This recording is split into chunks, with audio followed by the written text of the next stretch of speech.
October 3rd, 2023 City Council meeting. It is officially called to order at 8:32 a.m. this morning. As usual, we will start with our prayer and pledges. And we have today with us our chaplain, Ralph Dawkins, to lead us in both, and we're pleased to have him here today.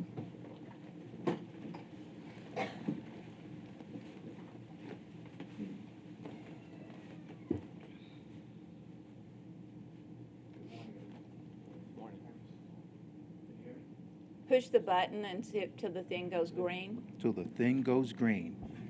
It went green. Good morning, everybody. Let's pray. Father, we thank you for the opportunity to invoke prayer and your word into this gathering of city officials, leaders, and concerned citizens. Your word declares in Jeremiah 29:11 that you already know the plans that you have for us, plans to prosper us, plans not of evil, and plans that will give us a future and a hope. So we ask your blessings upon the people who have been called to lead our community in a way in which we live and work and play. You are a God of justice, wisdom, and mercy. And so I ask that your character would help them to listen with understanding and goodwill and a sense of fairness with all that come before them. I pray that you'll give them a spirit of service and remind them that they are stewards under your authority. So I pray for the mayor, her staff and assistants, the city council members, the city manager, and every person and department that is instrumental in leading and directing our city. I pray for the police chief and the entire police force, the sheriff's department, that they continue to protect and serve the residents of our city. I pray for the fire chief and the fire department and all first responders who serve our city. And lastly, I pray for continued economic prosperity and safety for all of our city. May you draw in and attract to our city and community, industry, businesses, and corporations that will produce jobs and revenue that will help it to grow and prosper. In Jesus' name I pray. Let us all say amen. Let's do the pledge.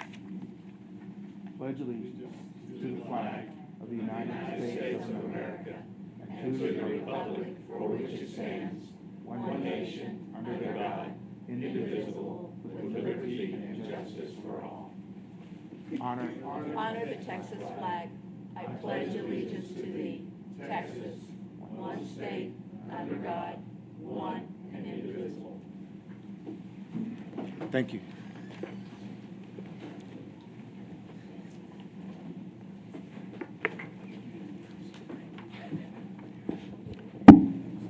We have three proclamations this morning, and we will start with the proclamation of October the 2nd, 2023 as World Habitat Day and Affordable Housing Day.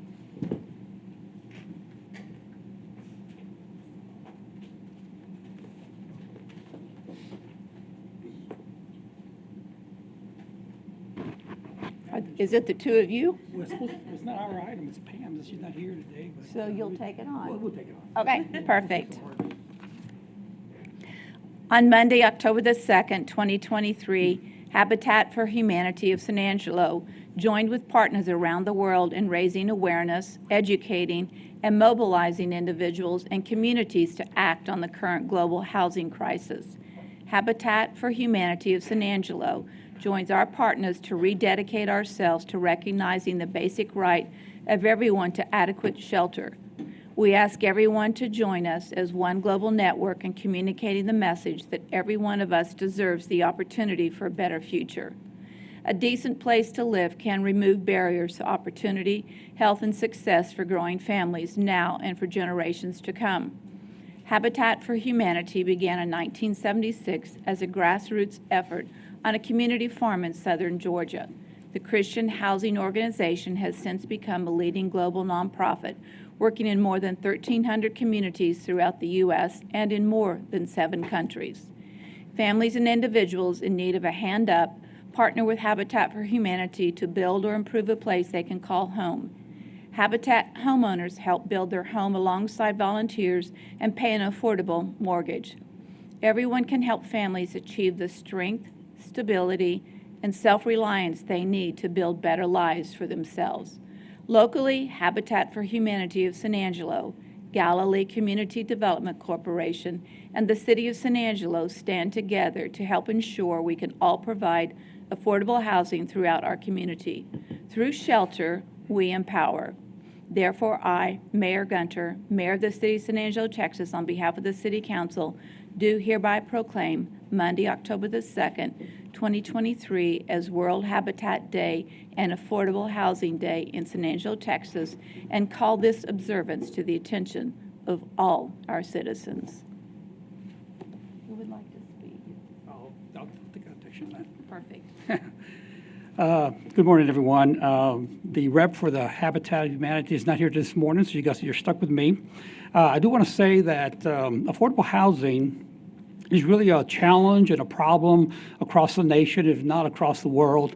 Having affordable housing takes a lot of hard work. It takes partnerships between the government, nonprofits, and the private sector. And with that, I think with the partnerships, we'll be able to come up with some solutions, hopefully solve that problem. On behalf of the Affordable Housing Coalition, if you will, I want to thank the Mayor and Council for this proclamation, for this very important issue. Thank you.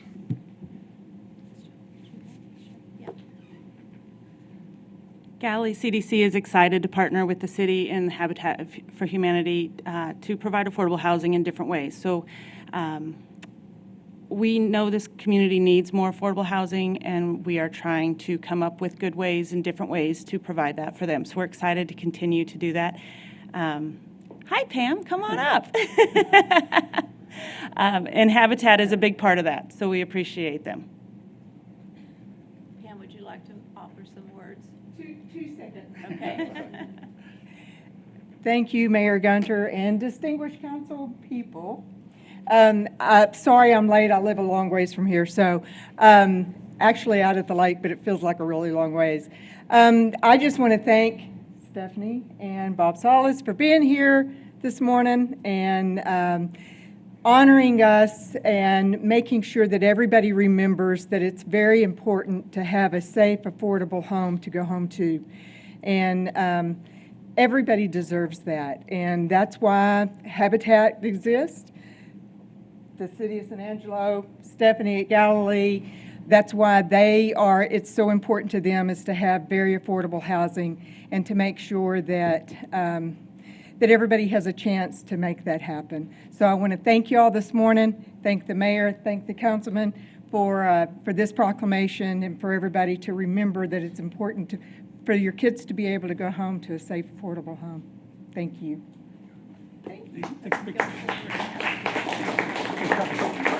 Absolutely.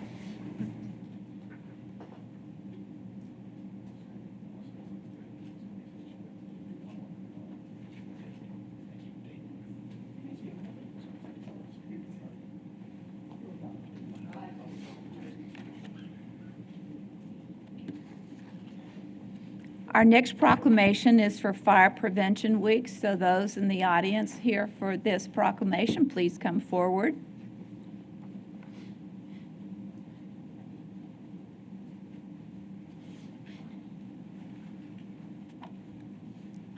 The City of San Angelo is committed to ensuring the safety and security of all those living in and visiting our community. Fire is a serious public safety concern both locally and nationally, and homes are the locations where people are at the greatest risk from fire. Fire departments in the United States responded to 338,000 home fires in 2021, resulting in more than 2,800 deaths, according to the National Fire Protection Association. Cooking is the leading cause of home fires in the United States. Unattended cooking is a leading factor of most kitchen fires, causing nearly 31% of all home fires between 2014 and 2018. Residents should turn pot handles toward the back of the stove, keep a lid nearby when cooking, maintain a 3-foot kid-free zone around cooking appliances, and always set a timer as a reminder. Those who have planned and practiced a home fire escape plan are better prepared and more likely to survive a fire.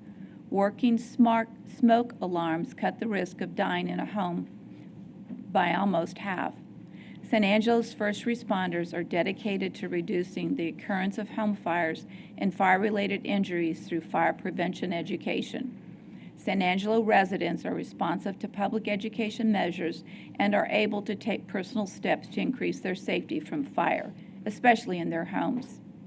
The 2023 Fire Prevention Week theme, Cooking Safety Starts With You. Pay attention to fire prevention, serves to remind us to stay alert and use caution when cooking to reduce the risk of kitchen fires. Now, therefore, I, Brenda Gunter, Mayor of the City of San Angelo, Texas, on behalf of the City Council, do hereby proclaim October the 8th through October the 14th, 2023 as Fire Prevention Week in San Angelo, Texas, and urge all citizens to check their kitchens for fire hazards, use safe cooking practices, and support the many public safety activities and efforts of San Angelo's fire and emergency services.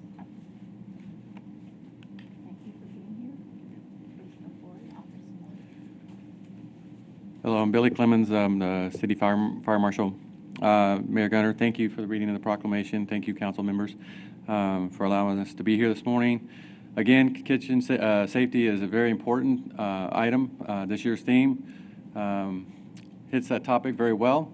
I want to also thank my staff for their diligence in preventing fires, going out and then educating the public on what to do in case of a situation where they need the fire department. I promise we're going to continue to do our very best to get out there into the public and actually educate the public on the prevention of fire safety. And again, thank you very much for allowing us to be here this morning.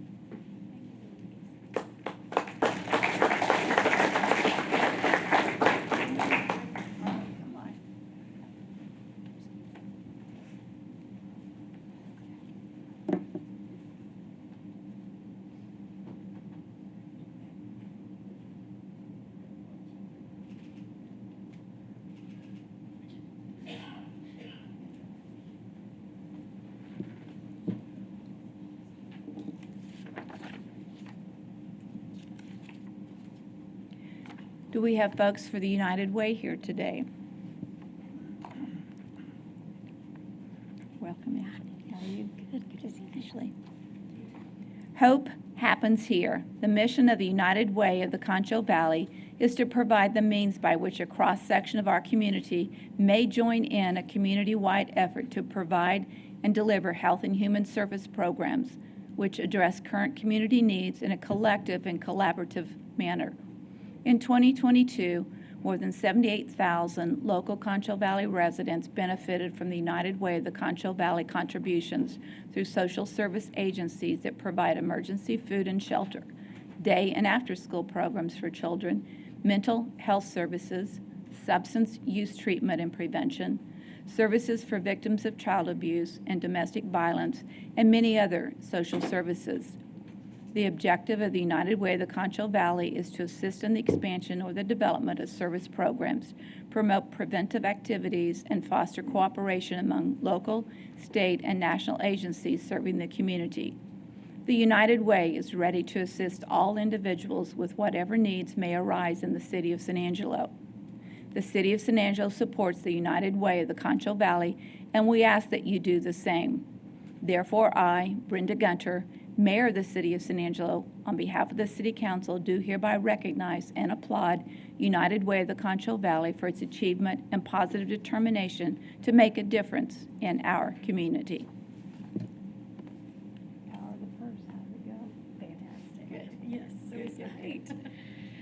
Well, thank you all for this morning. Thank you to Mayor Gunter and the City Council, and of course the City of San Angelo.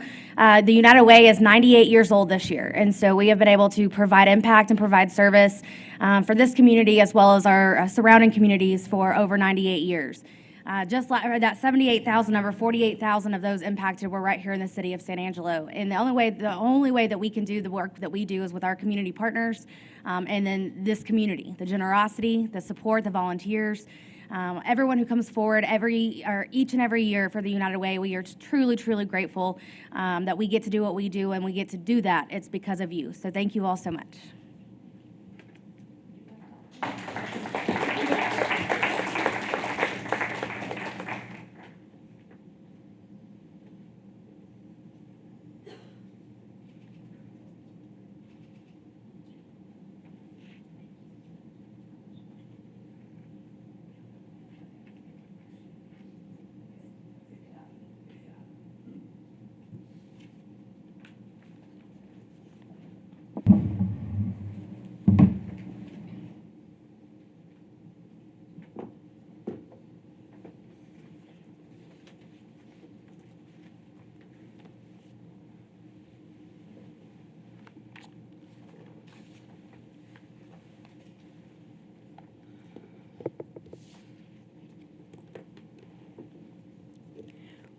We will now move into the public comment section of the agenda. Issues or concerns not on the regular agenda may be raised by the public at this time. Citizens should speak from the podium, address all comments to the dais, begin by stating their name and address or single-member district number, and limit their remarks to less than 3 minutes. Do we have individuals in the audience today who would like to come forward and add some public comment? Seeing none, I would like to just make this comment. Lucy Gonzalez reminded me to remind everyone that the meter maid or gentlemen are out issuing tickets based off of overstaying in a parking space. So our parking limitations are 3 hours. And if your car is in the same location for over 3 hours, you could get a ticket. So be very aware that the meter person is out there issuing tickets. So thank you very much. We will move into the consent agenda. Larry, is there anything you'd like to pull from the consent agenda? Item G. Karen? No, ma'am. Harry? Item F. F. Tom? Nothing to pull. Tommy? With that, may I have a motion for approval of the consent agenda with the exception of items F and G? Mayor, Yes, Lucy? I have nothing to pull either. Oh, thank you. I forgot you're on camera. Thank you, dear, for speaking up. Thank you. A little FOMO out there. Yeah. All right, so we have a motion by Larry. Do I have a second? Second. A second by Tommy. Any public comment on the consent agenda items with the exception of F and G? Seeing none, we'll take a vote. All those in favor of approving the consent agenda, please say aye. Aye. Aye.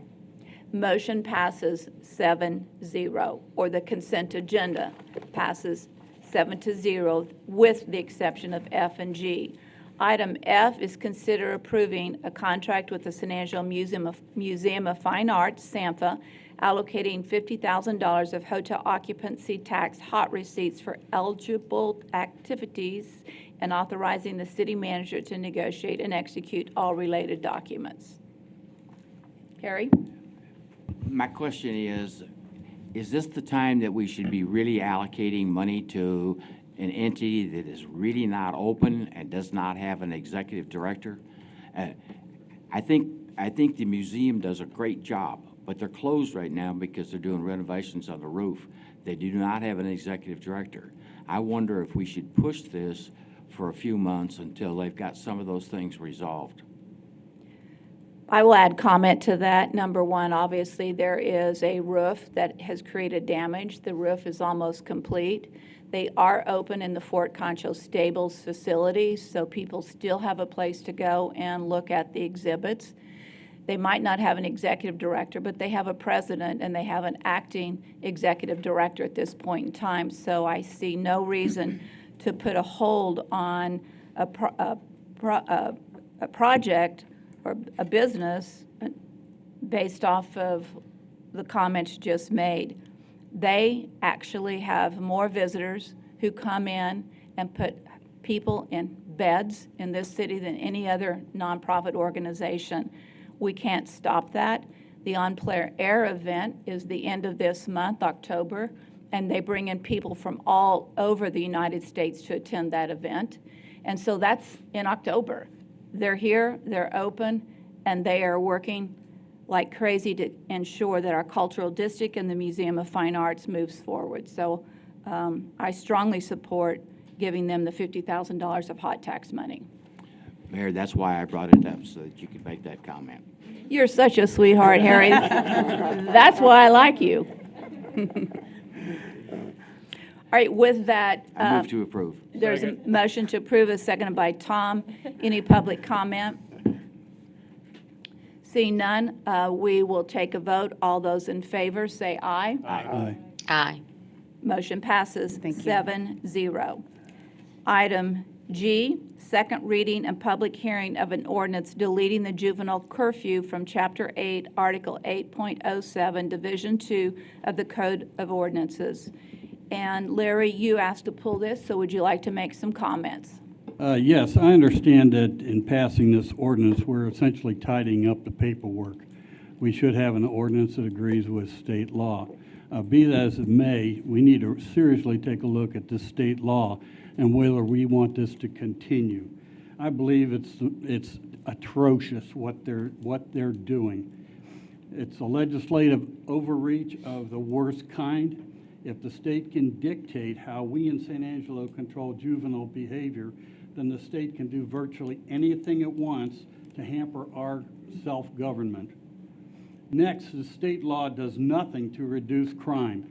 In fact, this law virtually guarantees a raise in crime rates in San Angelo.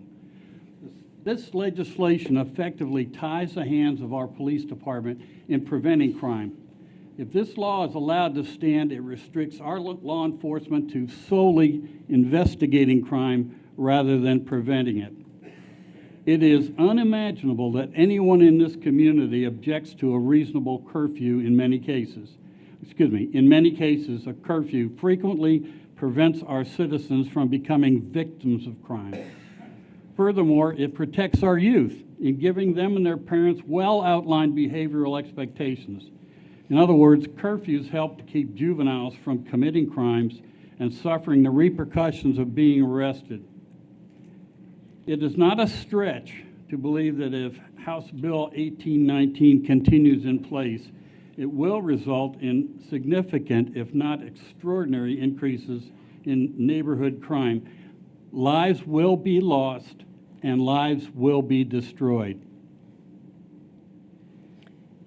Thank you, Larry, for those comments. I think that we as a council support those comments and are very concerned about removing that curfew. It doesn't seem to be the right thing to do, but it is state law, and we have no authority to enforce a law that the state has mandated over all of our cities. So, but thank you for those comments. Well said. Thank you. All right, with that, may I have a motion for approval? Reluctantly, I'll make that motion. Is there a second? There's a second. A nod of the head. I accept that nod. Any public comment on this item? Seeing none, we will take a vote. All those in favor of approving item G, say aye. Aye. Aye. Sounds like we got a tie here. So it won't, I would vote nay and support the other nays, except it won't make a difference because the state law, these two did not say yay.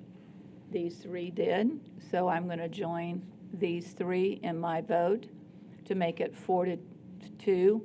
But Lucy, how did you want to vote? I would go with nay. A nay. So it's now Yes, ma'am.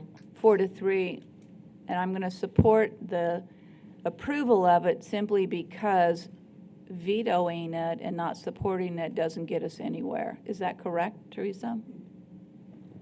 That is correct, Mayor. If we leave it in the books, it's just going to cause confusion with our citizens as to whether or not we have a curfew, and if we ever did write a citation under it, it would be immediately dismissed by a court. So with that, it passes 4-3. And we can say barely passes. Barely Reluctantly, passes. barely passes. Great Reluctantly, speech, Larry. don't support it, don't Everybody like hates it, wish it would go away and House go Bill back. 1819. Can Yeah. we pick on Drew for that? You can. All right, we'll call Drew. All right, with that, that does complete our our consent agenda, so we will move into the regular agenda. Comments regarding items on the regular agenda may be made by the public when each item is discussed as outlined above. Applicants, proponents, and appellants are exempt from the time limit above and instead must limit their remarks to less than 5 minutes.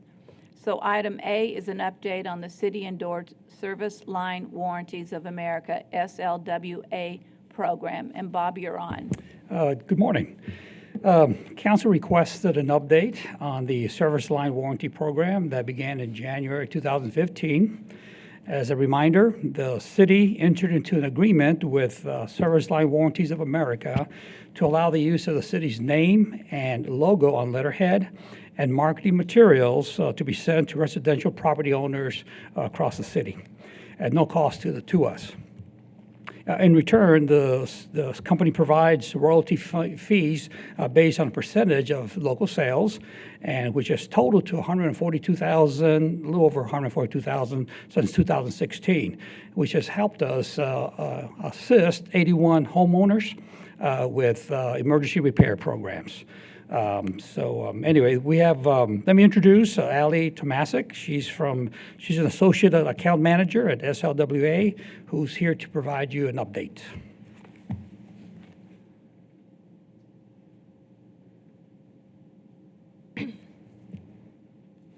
Hi, my name is Ali Tomasic. Thank you all for having us here today. I also have my colleague Steve Baranowski here as well.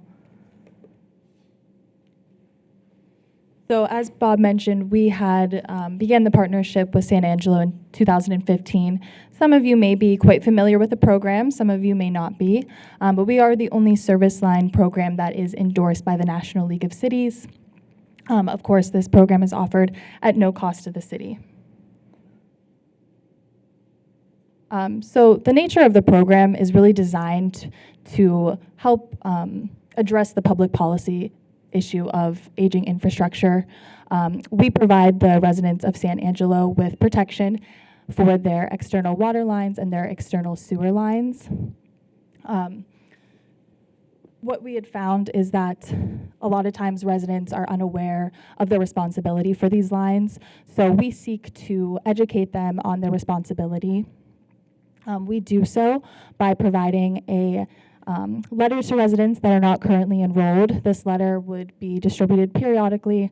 I do also have a copy of the letter that I will leave here with Bob. This would be what the envelope looks like, and then it's followed by some educational material on their responsibilities for the lines, and followed by the option to enroll in the optional coverages.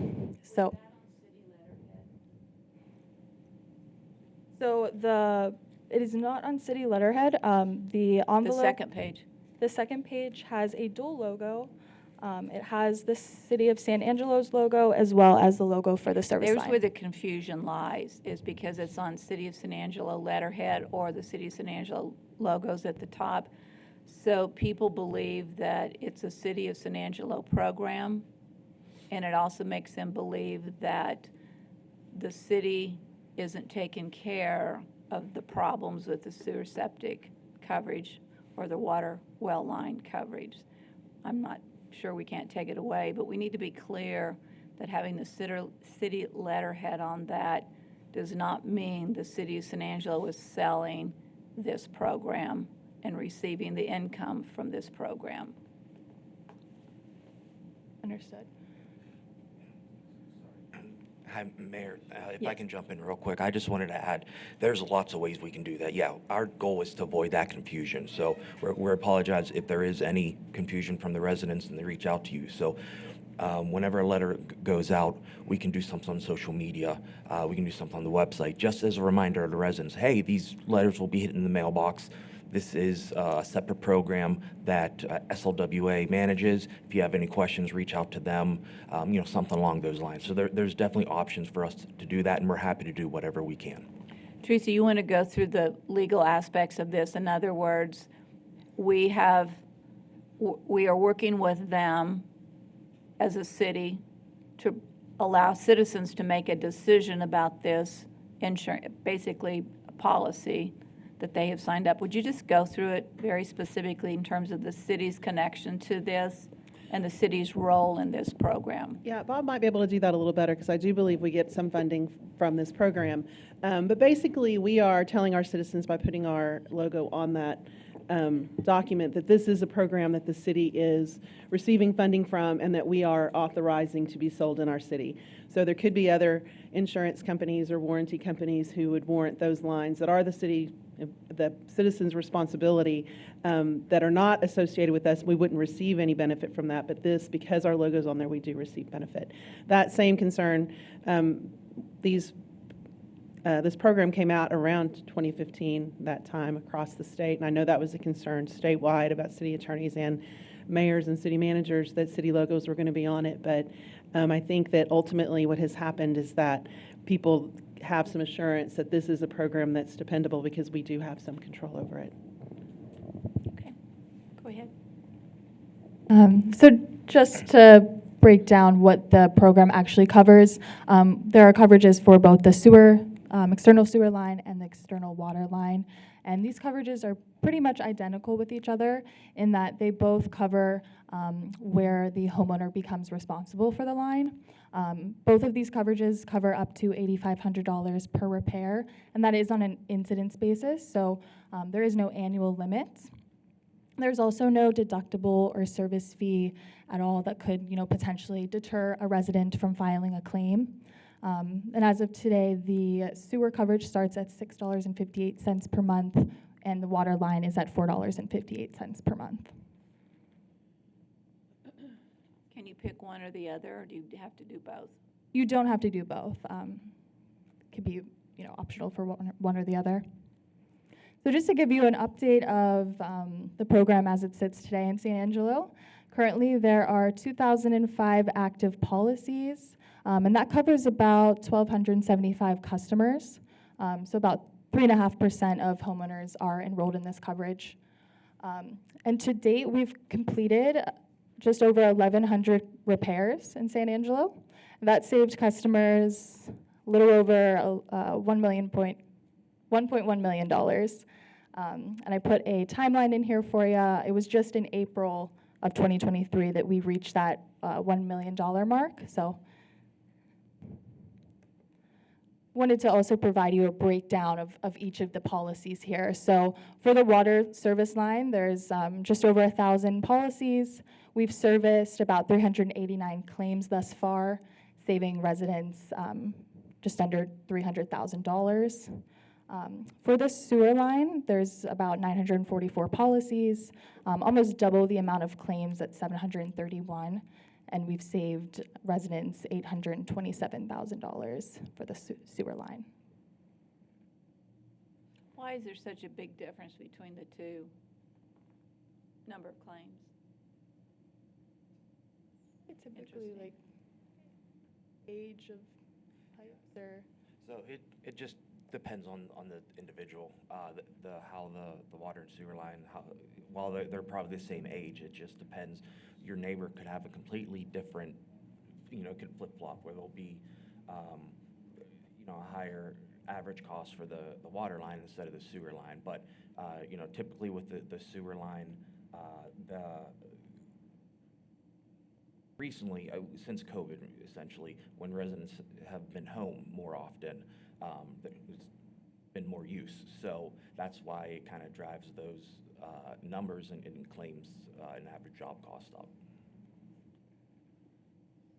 Go ahead. And customer satisfaction really is what we pride ourselves in and driving force behind everything we do. So we're currently at a 4.8 overall score in San Angelo out of 5 stars. And I put some recent testimonials up here. I've also shared this PowerPoint slide with you all today, so you're able to take a look. These are the addresses that they're associated with. So we've had some really good reviews and work being done here. And just wanted to switch over to some ways that we're giving back to the community as well. Thanks, Allie. So the Home Serve Cares Foundation is something that we take seriously with the throughout the company and partners throughout the United States. So the main thing I like to talk about is caring for people and the caring for vets. So with the caring for people, I like to bring up every time we speak to a partner, because this is something that it's good to keep in the back of your mind. This would be if a resident has an issue that pops up and they're not currently a customer. But whatever the issue is, really will put them in a tough position. either the resident or the city on the resident's behalf can go onto the Home Serve Care website and apply for coverage. We'll work with a local contractor for no cost to the homeowner to fix whatever the issue is. I do like to point out, it does not need to be water and sewer line specific. If there's a problem with the electric at the house, we can cover that too. So it's just good to keep in mind if you hear that one of your residents may be on a fixed income, that something tragic happens and they're really in a tough position, please let us know and we'll be happy to help out any way we can. Then the caring for vets.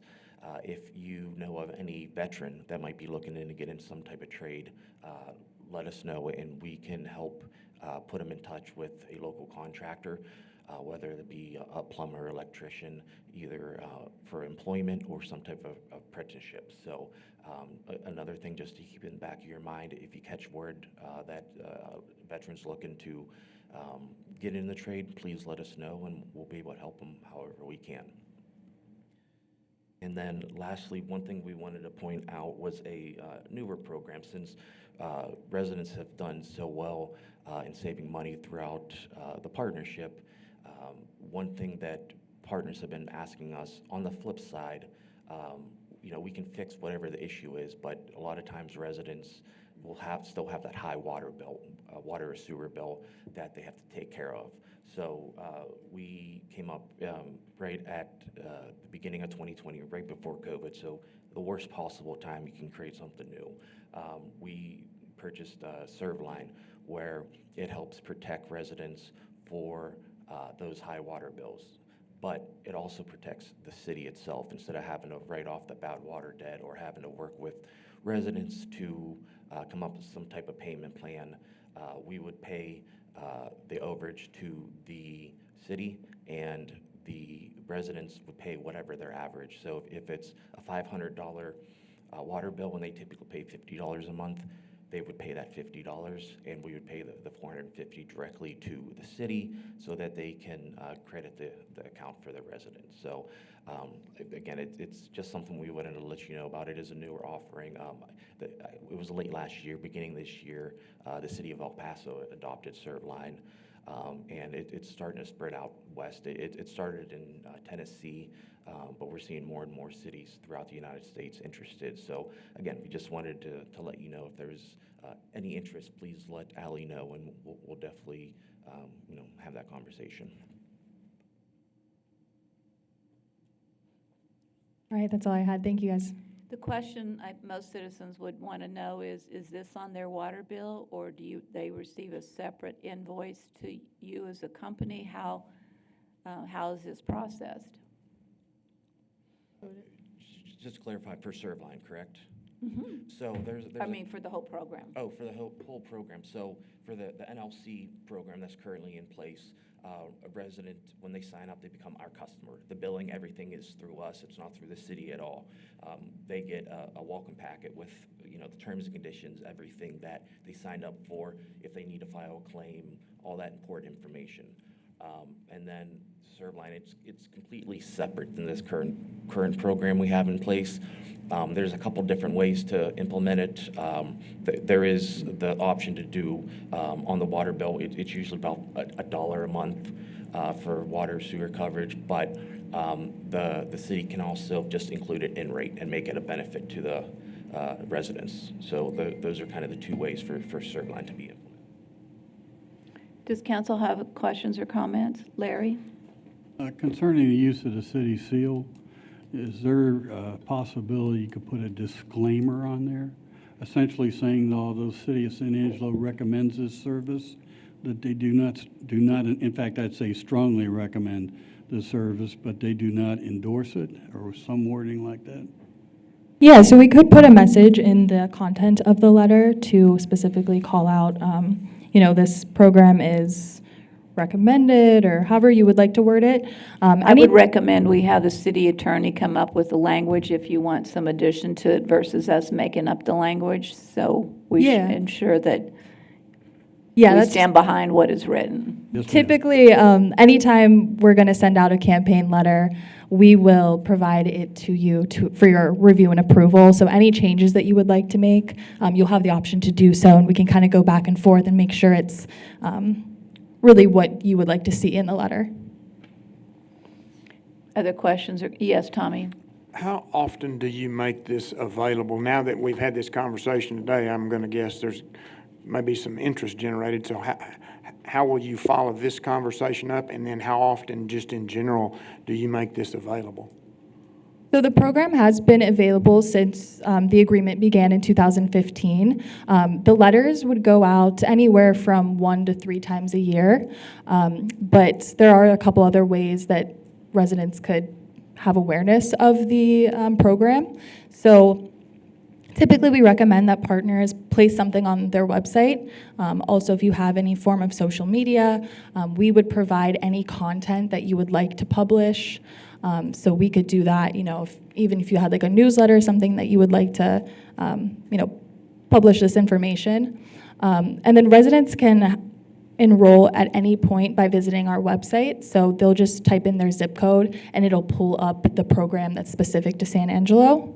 So that way, if you do have things on social media or online, they'll just be able to visit the website to enroll. It also has a phone number as well if they would like to call in. That may be something we would want to consider since we've had the conversation today, is make it available now. We have, I think we touch nearly all the social media platforms, so that would be also something the city attorney would need to be involved in, just to make sure all the verbiage and disclaimers are appropriate and as needed. So I would suggest maybe you talk to our public information office before you leave here today, there in the back there, and work with them on getting the word out, because it obviously works just based on the numbers that you've presented here of the folks that have it. It pays something. So just a thought. Lucy, do you have any comment you'd like to add? Yes, ma'am. My question is for Bob. And he had mentioned that we had, since 2016, we had gotten close to $143,000. And I just wanted the constituents to know, what is it that what do we do with that income? Yeah, the funds that we get, the fees we get, the royalty fees is what we get from the company. We put them into our emergency housing support program, and we provide typically sewer line, water line replacement for low-income individuals. They can't afford the insurance.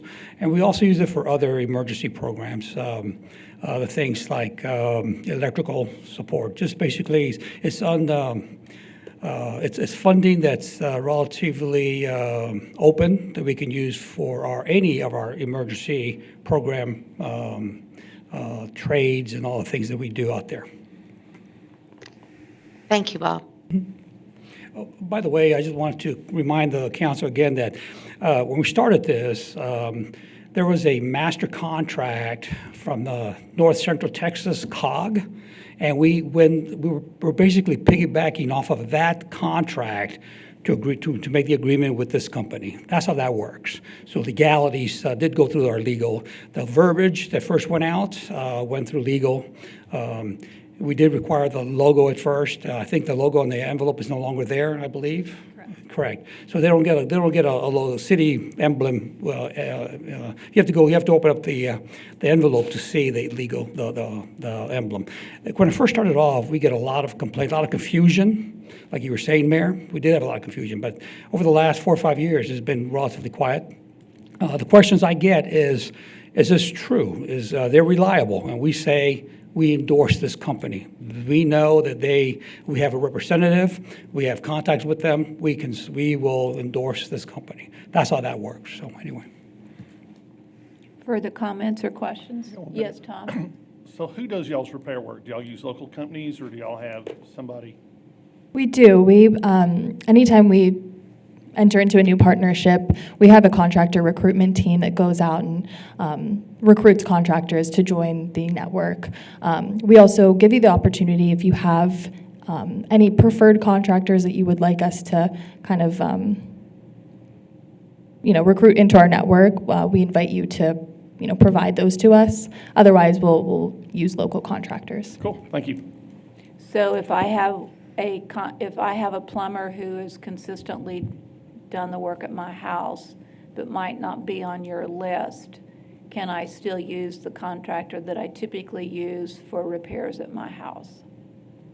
Or do they have to be in your network? So we like them to be on our network just because we cannot guarantee work for anybody outside of the network. But that's a conversation that we're not going to definitely say no and argue with. Like, if you have somebody, we'll reach out to them, see if we can get like an understanding with them and utilize them. But typically, we will ask to use a network contractor first, so we can guarantee the work. All right, I think you'd have a pretty good chance of using who you want, but anyway, no, I back to the logo, I think we're just trying to establish we don't have ownership of this program. Yeah. But the proceeds and royalty we get, all this, we do good things with. It helps us, so I'll make a motion to approve as presented. do we need an approval, or is Is it this just just an update? information only, I think? Information only? Good Yes, job. I believe so. When we have a new campaign starting, I will provide you with the letter that, we can go back and forth and make sure you guys approve of it. Thank you very much for being here today. Thank you. Thank you.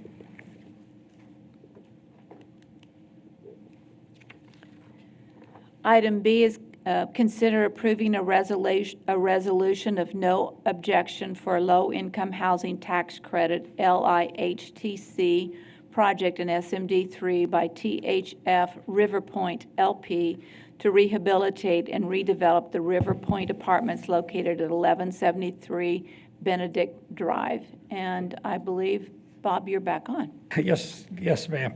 KCG Companies, LLC, is requesting a resolution of no objection to compete for low-income housing tax credit funding to rehabilitate and redevelop the River Point Apartments, which is a 204-unit apartment complex located at 1173 Benedict Drive, just right down the road. Here this morning, we have CJ Littner. He's the Vice President of Development for KCG, and I'd like to talk to you about it. Okay. Welcome. Thank you for having me, Council, Mayor. Appreciate you giving me the time. I will go through a brief presentation here and obviously take any questions you may have. So again, CJ Lintner, representative for KCG Companies. KCG Companies is new to San Angelo, but we are not new to Texas. We have a long relationship with several Texas communities and have invested across the state as well as across the country since our company was formed in 2015. We last year were ranked the 8th largest affordable housing developer in the country. And I just mentioned that to kind of drive home the point that we are a fully built-out firm. We do have all divisions from development to design, construction, and property management all in-house. We are not a build-to-flip investor or a build-to-sell investor. We are long-term owners, long-term investors in the community. And should this move forward and come to fruition next year, we'll be invested in this property for at least 30 years. So very much look forward to becoming a longtime neighbor and working to, not just to do something in the short term, but ensure that this renovation leads to long-term value add for not just the residents, but the surrounding community. Just a little bit of detail on River Point Apartments. As mentioned, it's just down the road at 1173 Benedict Drive. This property has been in the community for quite some time. It was originally built in 1970 as a HUD property, and in 2009 it was renovated using low-income housing tax credits to preserve the affordability. That preservation is running out. At the end of this year, it would be up for technically a conversion to market rate housing or just to be operated as it is currently. Frankly, it's being operated currently without much maintenance, without much attention to preserving it long term. So while the property is habitable and fully occupied, it is in need of a renovation, a substantial renovation. And what we're looking to do here is put about $60,000 per unit into the property. The property itself does not have a lot of structural damage or structural repairs needed, so this is going to be mainly focused on the mechanicals, the electrical, the plumbing, and the interiors of the units themselves, getting them to more or less like a market rate quality or a new construction quality upon completion. We're overall looking to invest about $24 million between the acquisition of the property and the renovations. That will start off, assuming we move forward, next September, take about 9 months. We will not be displacing any residents. We will not be forcing any residents out. We will temporarily house all the residents on site in kind of like a hotel building. We'll use a couple of the buildings on site to move residents in and out while we do the actual renovation. And as I mentioned earlier, our company will be around for the long term, managing and operating the property for literally decades to come. Would you go through those statistics that you have there so people better understand? Obviously, they understand the bed count. Yes. But then as it relates to the 50% AMI, 60% AMI, and the HAP units, talk to us about what those numbers are. Yes, that's a great question. So the 50 and 60% AMI units refer to the area median income level. So those units, which make up 2/3 of the overall property's units, will be rented to residents making at or under those income levels. So at or under the 50% level and at or under the 60% rent level. So in other words, the one bed at 50%, they would pay $542 a month. Correct. And the one bed at 60% would pay a bit more at the $693 per month. The HAP units are the balance of the units on the property. It's about 30% of the 204 units. Those units are covered by a contract with HUD, so the rent is a lot higher because HUD pays us directly for those units. Residents qualify for those units based on submitting a voucher to HUD, and if approved, then again, HUD pays the property directly for the rent on those units. So the customer would still pay $1,082, or would they receive a check back that says, even though the rent is $1,082, we're going to give you a $500 voucher, so you're really paying $400? Yeah, so these vouchers actually cover 100% of the rent. So the tenants listed in the HAP column there's 16 one beds, 12 two beds, 16 three beds, and 12 four beds. They pay $0 per month, and that is how the property has been operated since it was built in 1970. And that will just continue on those same units, those same 60 total units, and then the rest of the units, the 60, 50% units, and the 84, 60% units, those tenants will pay their own rent as they do presently today. Okay. Mayor, I do have a question. Yes, please. So you mentioned that no one's going to be displaced, but you look at the 50% and the 60%, how much more are residents going to be paying with a remodel after everything's done, or is it going to be staying the same as far as what they're paying? The 50% rents will not go up. They're already at those levels. The 60% rents will go up between $25 and $50. And we are going to be, as we have historically, pretty sensitive to if that's a burden on our residents. That's not something that we need to achieve with residents that are there now. So it's kind of part of our financial underwriting. We generally model about 3 to 5 years for residents to move out. So it's not something that we rely on for feasibility. So you will work with them then in that instance. So if you have an individual or a family that can't afford it at that point, that increase, you will work with them on that. Correct. Okay. Correct. And not only will we work with them because we think it's the right thing to do, we are also under their Uniform Relocation Act, which is federal rule through HUD. We are required to do so. So that is something that is not on the table. So let's say a person has been living on the streets for a year or 2 years and have no proven income. Is this a facility that individuals that have been living on the streets would be allowed to have their rent covered and move in? It is not. So to live here, you do have to have an income. You do have to qualify as a tenant. So the difference between this and a market rate unit is just that the qualification threshold is a lot lower because the rent is lower.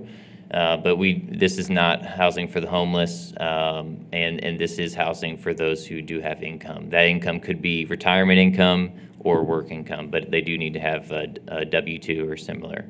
So even though under the HAP units, HUD covers 100% of that cost, but they still have to have an income. Correct. We still have the same leasing requirements for the HUD units as the others. That just the income threshold is much lower. They could be down to either 30% or 40% of the area median income. And say what the area median income is. The area median income is the average overall income for the metropolitan statistical area, which is more or less San Angelo and some surrounding rural communities. And so that income is what? Last year, by HUD's measure, it was just under 70,000. It was 69,000 for the 100% of median income. So the 50% is just half of that, just under 35,000. So if you made $70,000, you could qualify to live in one of these HUD units? So the 100% median income is 69,000. So a 50% household has to make 50% of that, so they have to make just under 35,000. And then a 60% household is just under 42,000, I think. My quick math is right. So that answers the 50 and the 60%, but what about the 100%? So none of these units are available to tenants making over 60%. So the HAP units are available up to 60% AMI as well. They just, the HUD rent payment is higher because HUD is trying to incentivize these to be restored and be renovated. So when you do a renovation, they look at what kind of quality housing you generated as a result, and then they pay fair market rent, which is usually higher than 50 or the 60% level. And that's their way of incentivizing preservation of affordable housing. Because we're on this page, and before we move on, are there questions on any of the information on this slide, Yes, ma'am. Larry? It's admirable you have lighted ADA pathways on your list of amenities, but that leads me to ask a question about interior modifications to meet ADA compliance. Yeah, that's a good question. We will be, fortunately, the interiors were upgraded to meet 2007, 2008 ADA requirements when it was renovated in 2009. So there will be some interior or unit upgrades to comply with ADA, but they're pretty easy to accomplish. They're mostly just more grab bars and more accessibility in the kitchens and in the bathrooms. And otherwise, the property is 95% in compliance as it is today. So there's actually very little ADA updates that need to be made to the units. How about bathtubs and showers, though? I'm sorry, what was that? Bathtubs and showers. Yes, we're replacing all the bathtubs and showers, and we'll do, we do some roll-ins, and then we do some that are easier for people kind of need to push in and out of a wheelchair to get in. Fantastic. Thank you. Okay, continue. So, yeah, appreciate the questions. Those are great questions. And the kind of next step here moving forward, I mentioned we aren't going to start the renovations till September, so we've got quite a bit of time, a full year here almost. And in that time, we're going to be reaching out to some of the groups that came up earlier, Habitat, United Way, the Housing Authority, to do what we think is kind of the real most important thing is focus on operational success, connection with community services.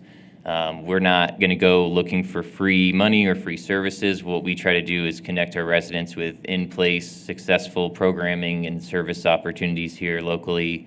And then we also have a pretty healthy budget in our operating financials for on-site resident supportive services. So we do like after-school programs, we do adult GED training, income tax preparation, help people get connected with trade jobs, things like that. And we run all that through our clubhouse for the residents specifically.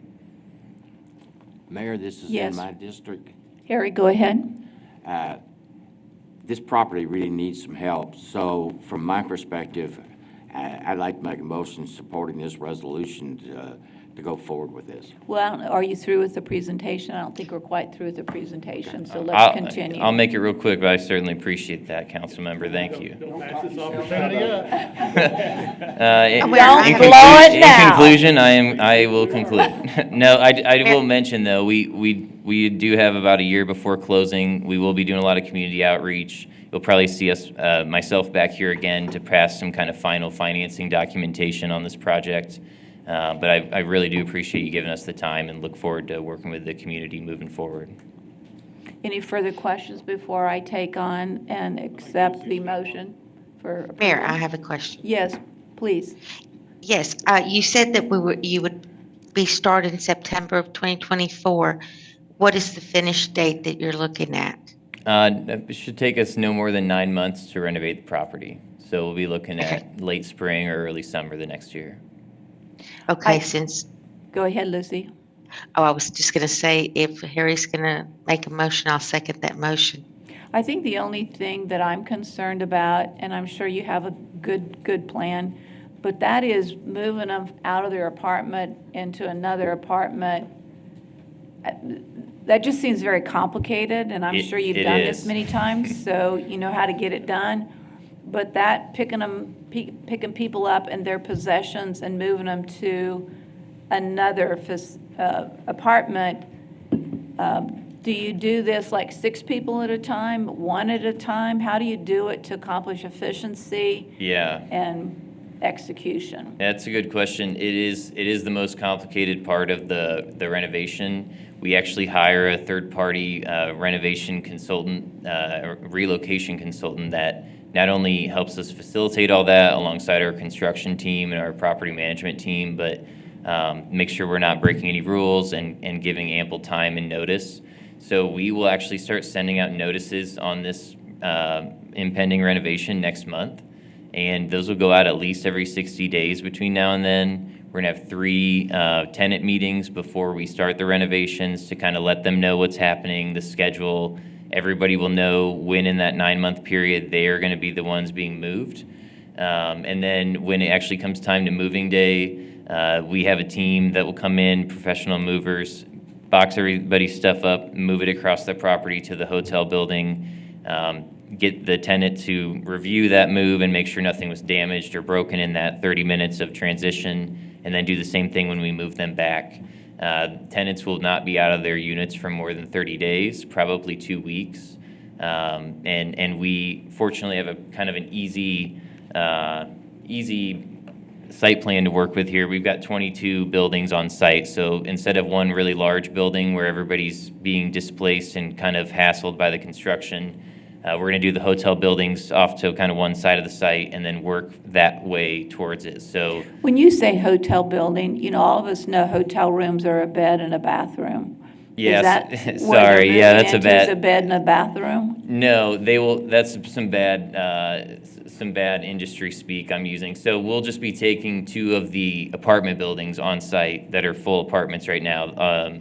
There'll actually be all 3 and 4 bedrooms. So everybody will be moving into a unit that is at least as big, if not bigger, than the one they're living in currently, and have a full operational apartment unit. And we will renovate those hotel units before we move people in. So when people are being moved into them, they're not moving into someone else's old dirty apartment. They're moving into a brand new apartment. Daniel? Just for clarification, so the hotel units, as you call them, so you're saying right now they're capacity, correct?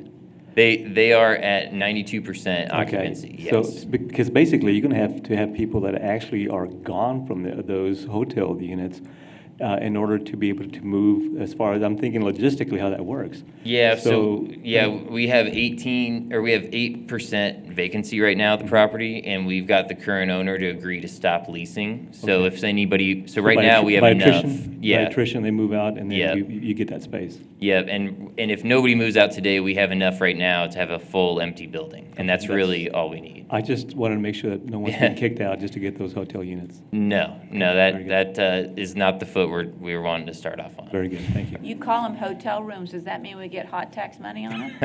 Just asking. We'll have to look into that with the city legal team. Watch what you say, because, yeah. Okay.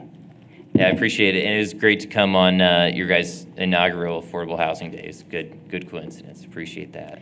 Further questions or comments? Then I will, Harry has made a motion to approve this resolution, and Lucy has seconded. It is now open for public comment. Is there any public comment today? Seeing none, we'll take a vote. All those in favor of approving this resolution, please say aye. Aye. Aye. Motion passes 7-0. Thank you. Appreciate the time. Thank you.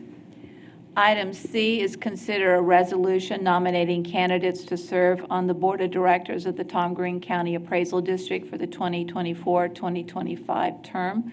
And Heather, you're on. There we go.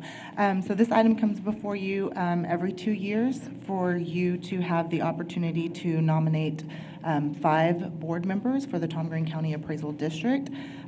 The 5 current board members are willing to serve again. However, this would be your opportunity to nominate a different board member. And then in about 6 to 8 weeks, we'll come back, and that will be whenever you actually put forth your votes. All right, so what I think Candy is in the audience. I don't see her now. She's back there, okay. What I asked originally was that we have an opportunity to have a conversation with these board members, because very often we take a vote and we've never had a conversation in terms of this past year or the future year or any comments that you might have or questions that you might have. So today is our opportunity to have a discussion, public discussion. And I think it's important because, as you all know, this past appraisal cycle was full of lots of frustration, questions, concerns, problems, et cetera. So now's your opportunity to ask some questions and make some comments. So, Candy, would you come forward? And is there another person? Yes, okay. Scott. Here. Yeah. If you'll both, 3 people, yay, come on. And Tyler, so.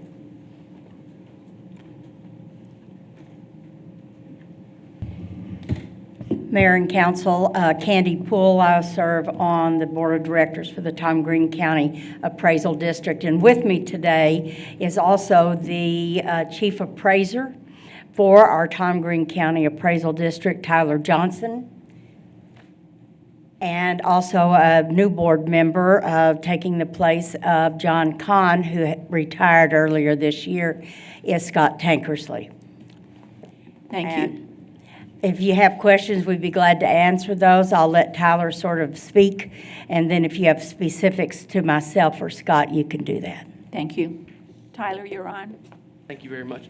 Thank you for allowing me to be here this morning. Just to add a little bit to Heather's comments, I sent the allocations for the voting process before October 15 or before October 1. Y'all will return the nominations by October 15th. I will then send out ballots by October 30th, and you'll have time to vote inside of the next 2 meetings to send your votes back to the district. If there's any questions you have, I'd be happy to address Well, the first one I would have is new legislation has been passed that allows for 3 elected officials to be on the board. Yes, ma'am. When would that election be held? So Senate Bill 2 will be voted on in November of this year in relation to the increased homestead for Tom Green County and the rest of the state as well. With that bill, there is, like the mayor has stated, an additional 3 elected at-large members of the Board of Directors. That election will take place in May of 2024 with a office date of July 1. Along with the county tax assessor collector will also become a member of the board as well. That like I said, that election will be in May. At this point, have all property owners had an opportunity to come forward and protest their appraisal, or are you still in the process of those meetings? Yes, ma'am. We are almost finished. We have heard almost 17,000 protests this year. We will finish that at the end of this month of October. Does that 17,000 number tell us that there was obviously lots of frustration and issues with the tax appraisals as they received them. And based off of the fact that October 1, our fiscal year started here at the City of San Angelo, and if you're still hearing protests, how does that impact our total property tax dollars at this point? I think in terms of how many protests we've had, I think over the past several years, there's been a lower number of protests. Also, we have been doing our job, which is to appraise at market value. I think because of that, along with an assortment of other issues, there has been an increased amount of protests. I want everybody, every taxpayer, to always protest their value if they feel it's needed. We want to make sure that they have their chance to speak before the appraisal review board, to hear their complaints, their concerns about their property value. That way we can address those matters. In terms of the levy associated to the city, we are this Friday starting our first round of tax statements now that all tax rates have been adopted. We will start that process this Friday, hopefully with the first round of statements hitting the mail second week of October. So the only thing that will be lagging will be this month's accounts that have not gone through the ARB process. There will be a supplemental run of tax statements probably at the beginning of November. At that time, every account that has gone through the process will have a tax statement sent to it. So if in November, we have the ability to vote on the homestead exemption, correct? Yes, ma'am. Mm-hmm. So with that said, then how is it that these letters are going to be mailed to property tax owners not knowing whether this legislation has passed or not?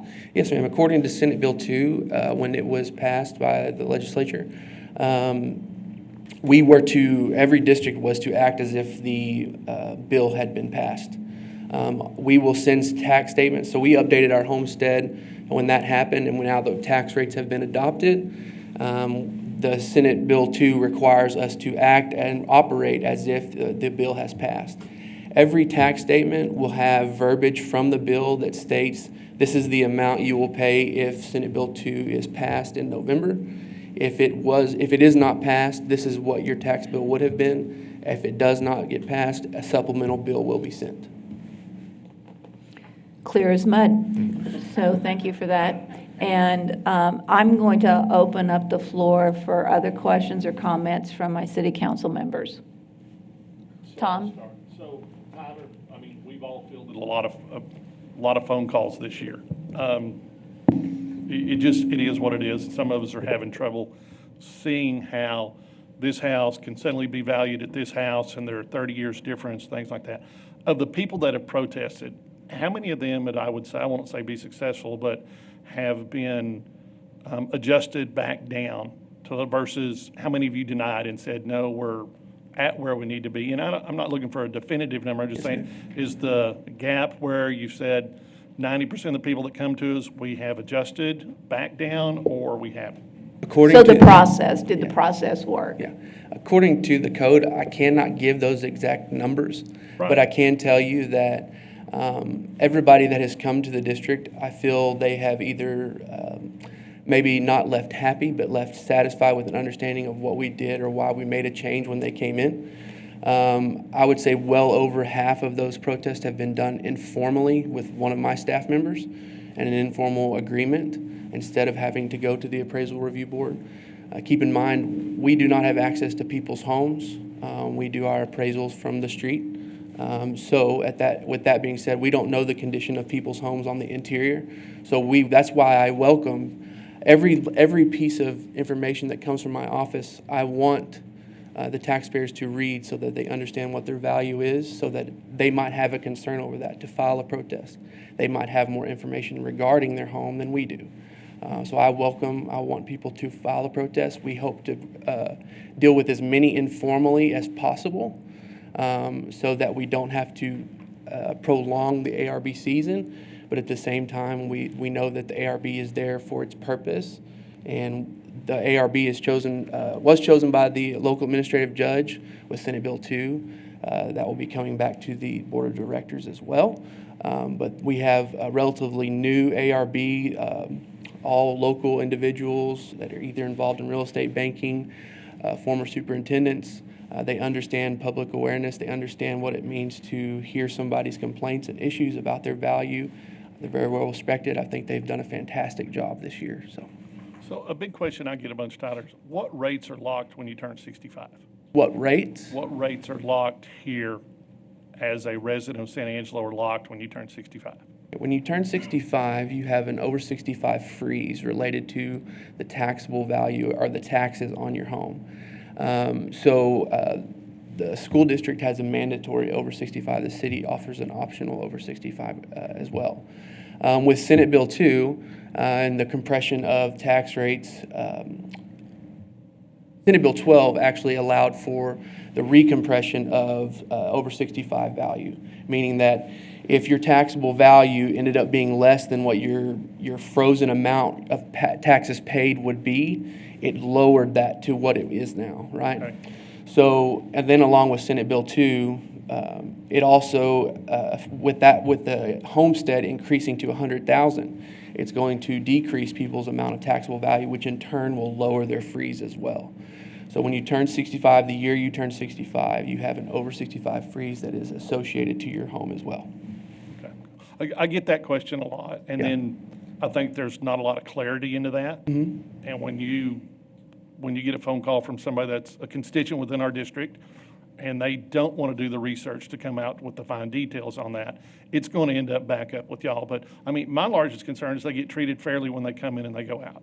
Absolutely. And I mean, that's the best thing we can hear is when they leave there, if they agree that it's fair, fine. But some of the things I have seen in a comparison of houses have been a lot of variance between the two. Yes, sir. And, houses that differ 30, 40 years end up at the same appraisal. Those, I hope they go to y'all and they get adjusted properly.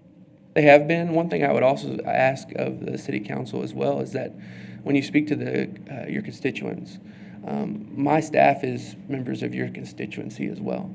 And we have had a few issues of some overly anxious and angry people. I understand that. I would also ask that you pass along to your constituents that as professional and polite as they can be as well, my staff is there to do their job, and that's it. And they're members of the community as well. We're not trying to get into any kind of arguments. We're trying to do what is put forth to us in the tax code. And the tax code is mandatory that we appraise at market value based off the information provided. Also, there's another issue there. The district is only as good as the information that it has, it's able to receive or able to find. That's another reason we ask that people protest, so that we have more information to use to produce better quality appraisals as well. Well, very often I hear this, that you're required to appraise that piece of property at 96% of market value. So people throw out these percentages. So what you've just said is it's not a percentage, it's flat market value. Mm-hmm. Yeah, there's a difference in how people understand that. The tax code in section 1, I believe, states the district is to appraise at market value. Then exemptions are applied, okay? Then your homestead exemption is applied. But where people might get that percentage misconstrued is the fact that when this district goes through state testing, okay? State testing requires that we be at 95 or in between 95 and 105 of market value. There's a range there that our values can be at. So people automatically assume, well, you're only supposed to be at 95%. No, that test is based off of a whole mass grouping of properties that they're trying to make sure that our market values fall between. It has nothing to do with how we appraise from an individual standpoint or a group of properties. The code states we already appraise at market value, 100% market value. So that's what we appraise at. So explain what happens to a city or a county if in fact they come out and do tests on appraised values relative to market value, and we are at 90%, not 95 to 105. So describe how the state approaches that and what happens. Property value study is in place so that school funding for appraisal or for school districts is appropriate and across the board from county to county. This year will be Tom Green County Appraisal District's third year in a row of property value studies. because of a lack of market value approach. In 2021, we were out of compliance from the state level. 2022, trying to get back to where we're supposed to be. Mind you, that was through one of the highest spiked market values of residential property in the history of Texas, which is why we're still trying to get back to where we're supposed to be according to the data. So if after a certain amount of time, market value or in compliance is not met, that can start to affect local or state funding to local school districts. So then you would be put on a warning saying that you've undervalued properties, so the funding for our school district would be negatively impacted because we didn't produce the numbers that the state says we should have produced. To a certain extent, yes. That's why we're in our third year here. After 21 and 22, we met qualifications to be given a grace period. Local value was kept at the state level. They accepted our numbers. In 2023, if we do not meet those standards, that could, in fact, start to affect state funding to local school districts. Then the next question that comes up all the time is, okay, so last year and the year before, there were a lot of bidding wars for homes. There was inflation. There were people paying over listed price for their homes. The question becomes, that was, a 2-year window of activity. So now the question is, that's over. Things have calmed down. We're hearing across the board that home sales have slowed down, that the market's not as hot as it was. So at what point do those home values come back down to a reality, or do they always stay at that number? Because, again, during time periods when the oil and gas industry was explosive, home, again, were high, but they never come back down. Mm-hmm. So explain why they can go up during inflationary time periods, but they never go back down. I think a lot of the increase that we've seen at the district has been not only associated to the market, but also associated to getting neighborhoods to where they should have been in the first place. I will tell you that if the market data ever shows that I should decrease property value, I will be the first person to do it. I want to do what the data shows me. You are right that the market has shown that there's more homes on the market now. I've only seen about a 2 or 3% drop from list to sale price. So I would not say that has necessarily been a decrease in the market just yet. I would say that the average sale price is relatively the same as it's been. I think we're seeing more of a plateau at this point in the third quarter of the year. Hopefully, towards the end of the year, we might see some different information. But my job is not to get the highest value or the lowest value. My job is to get the most appropriate and correct value. And that's what I intend to do. Whether the data shows the value to increase or decrease based off the data that the district has. I think that's important note there at the end to recognize the data that the district has. We might not always have all of the sales related to what might show a decrease in property value, which again is another reason why it's important for taxpayers to protest their value. Questions, comments from council? Larry? Here, I have a question. You were talking about Lucy. the grace period we were given. Yes, sir. And now we have to deliver in 2023. Mm-hmm. How optimistic are you about us meeting the state's requirements? I'm always going to be optimistic. I will say that I believe my staff and the district as a whole has done a fantastic job of hoping to get to where we need to be. Just a little understanding of where we've come from. I have 4 residential appraisers. In the last 2 years, they have reclassed almost 40,000 homes in SAISD, along with some of the smaller school districts in Tom Green County. The job we have undertaken is a monumental one. For it to be fixed in 2 years would be a fantastic result in my eyes. I've expressed this to the board. They understand that a 2-year window is a relatively anxious one, but at the same time, it's something that we're shooting for. I do feel optimistic that we will be where we're supposed to be. I do. Lucy? Yes, ma'am. Thank you. My question is next. Can you speak a little louder, Lucy? Yes, ma'am.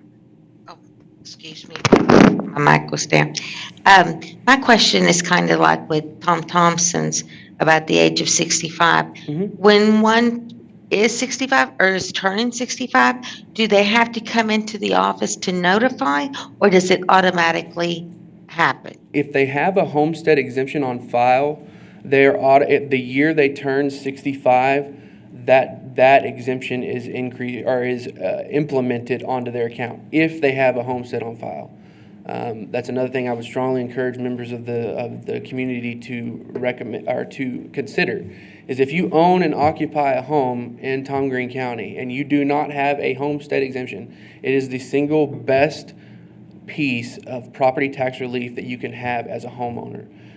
Please, if you do not have a homestead and you do own and occupy your home, please come to our office and file an exemption through our exemptions office. We'll be happy to assist you. If you forget to do that, is it retroactive where you can go, uh-oh, I forgot, so help me out this, Yes. and go backwards? It's current plus 2 years. If you've occupied the home for an extended amount of time and you have not had a homestead exemption, I believe it's current plus 2. It might be current plus 5. I'll have to check that, but I'm pretty sure it's current plus 2. Either way, whatever requirements we can meet per the code that allows us to go back and apply an exemption, we'll be happy to do. All right, the next question I have is the fine. We have Tom Green County Appraisal District Board, which we all vote on those members. What does the board do, and how much authority do they have? Is it just for nice that we have this board? Because the state pretty much dictates what has to be done. So is this board a board that really gets to vote on something that's actionable? Ma'am, would y'all like me? The board's primary purpose is to first hire a chief appraiser and to set policy for the district. They adopt a budget and they approved contracts for vendors over $50,000. Their job is to make sure that not only they communicate with the chief appraiser, their only employee, to make sure that laws are being followed, procedural matters are being handled, and also that we are doing our level best to serve the jurisdictions and the taxpayers themselves.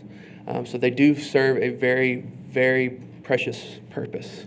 They serve a purpose in counseling me, helping me decide what policy is best for our employees, our staff, our community, our district, but also that making sure we're keeping in with state statute as well. I think overwhelmingly what we would like to see happen, as well as most citizens in Tom Green County, is less drama this next year and less shock value when these appraisals come out.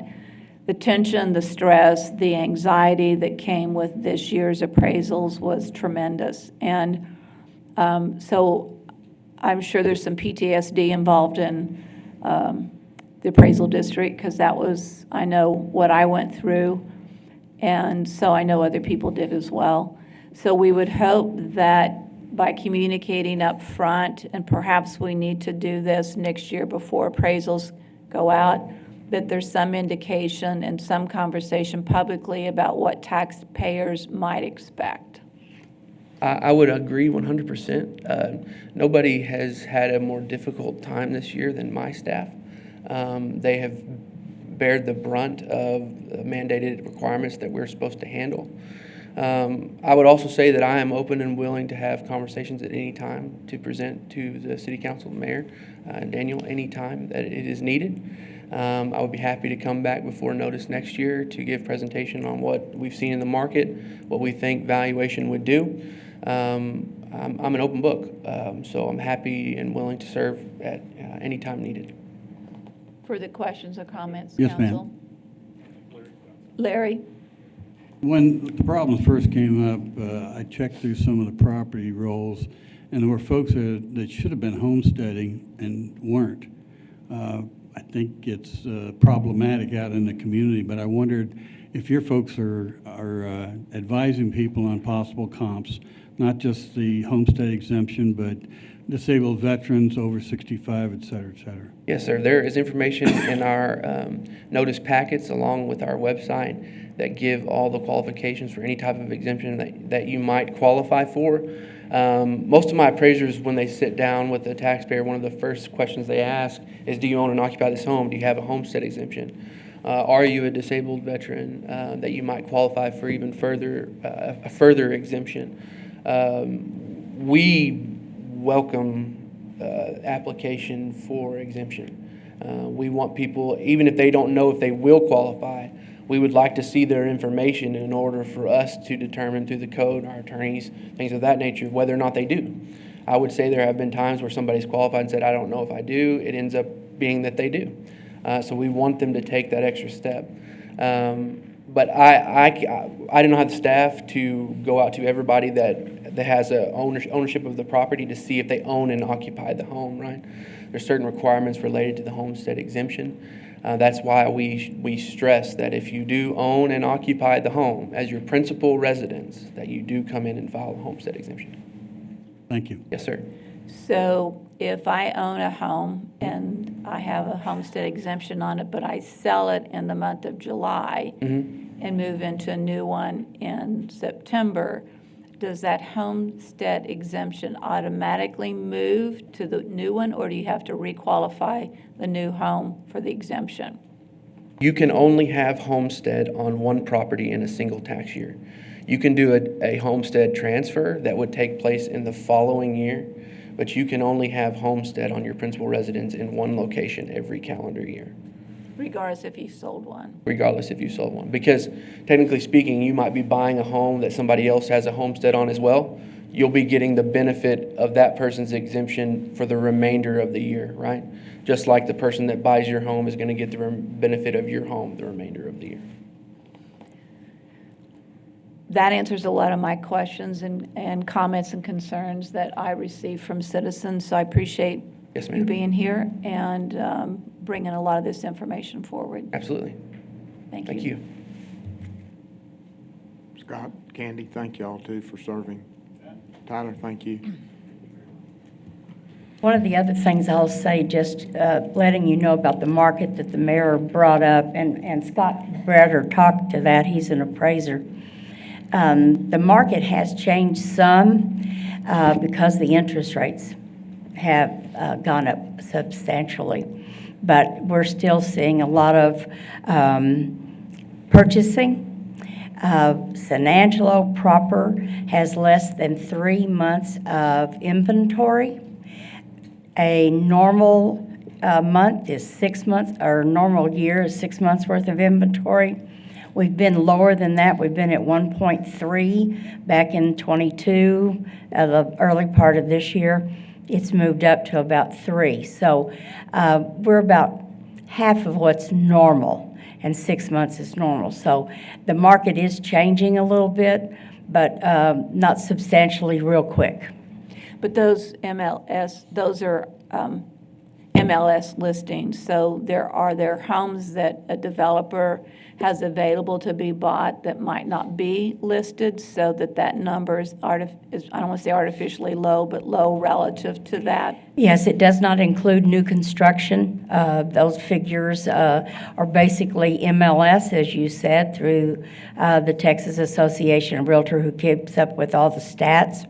It does not include for sale by owners, things like that, or a developer that's remodeling one, going to sell it or something like that. It does not include those. Thank Okay? you. Thank you. Thank you. Okay, we will move on to. Mayor. Oh, yes. Council does need to verbalize if they want to nominate the 5 existing board members, or if you would like to nominate somebody new.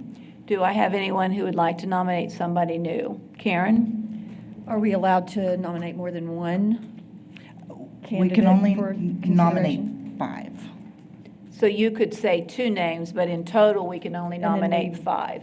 Okay, so I'm a little confused. We will vote on a final 5 in 2 weeks, is that correct? Or A little month bit or more than 2 something? weeks, but yes. So we can add names for consideration now to the existing 5. Go.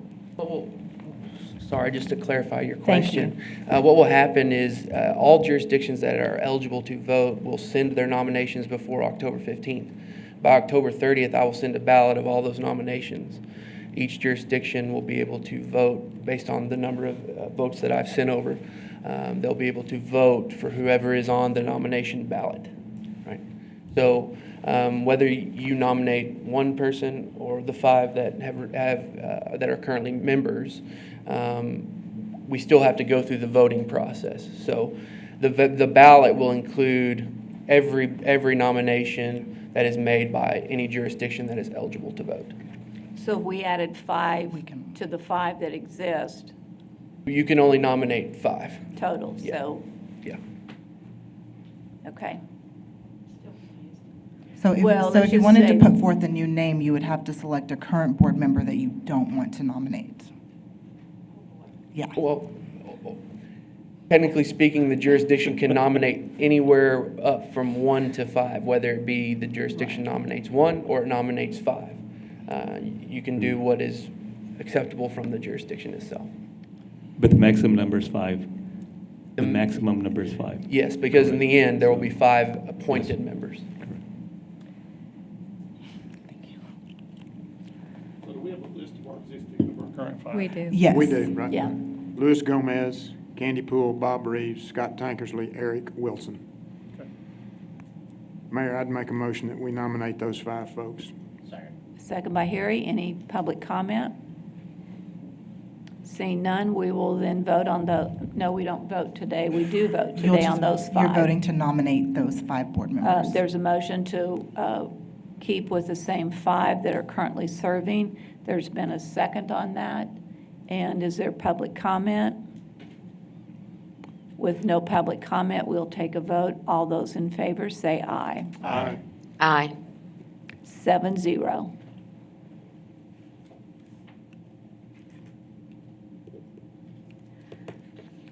Do you want to break or you want to keep going? We want to, well, break or keep going? Keep going, we're going on.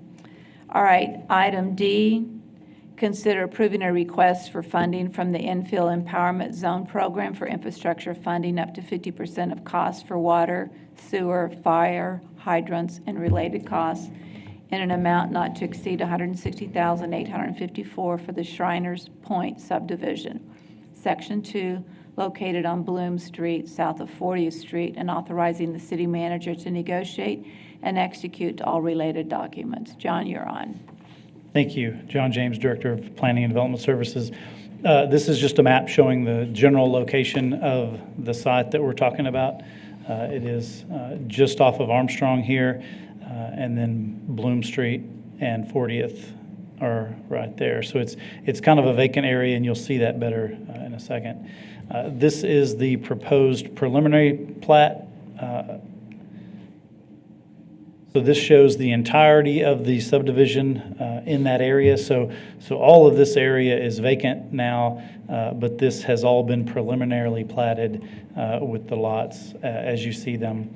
But the red area is the one in question today. So that's the area that they're requesting the funding for. So this is kind of a zoom in of those lots for this particular request. So as you may recall, that we have two different infill incentive programs. One is the what we called option 1 at $5,000 per home. So if you want to build a home in an infill designated area, you can come in, apply for the building permits, and then we would hold $5,000 for that home. Once it's completed, the builder would get that $5,000 for each home. The other option is the empowerment zone incentive, and that is not on a per home basis, but it is for costs like sewer and water costs, and that's what they're asking for in this case. So they're asking for sewer and water extensions to help serve into this infill area. Explain an empowerment zone. That's just the term used in the state law that allows this type of funding for basically what we're using it for is infill development. So the summary of their costs, as proposed, they're proposing water, sewer, and fire hydrant installation of about $321,000. The city engineer has reviewed their engineer's estimate and said that's a reasonable estimate for what they're doing. Under the program, they're eligible for up to 50%, which would be a little over $160,000. It would serve 19 lots, which comes out to about $8,466 per lot. I will point out, and they can probably address this more, but this is extending service into and serving these lots, but it will help provide services beyond that to lots, the further south lots in the future. So explain that, because the way one would look at it is saying that it's this amount of money for 19 lots only. And you say it's not just for these 19 lots, but it's for additional water lines, sewer lines that will be put down for the rest of the development.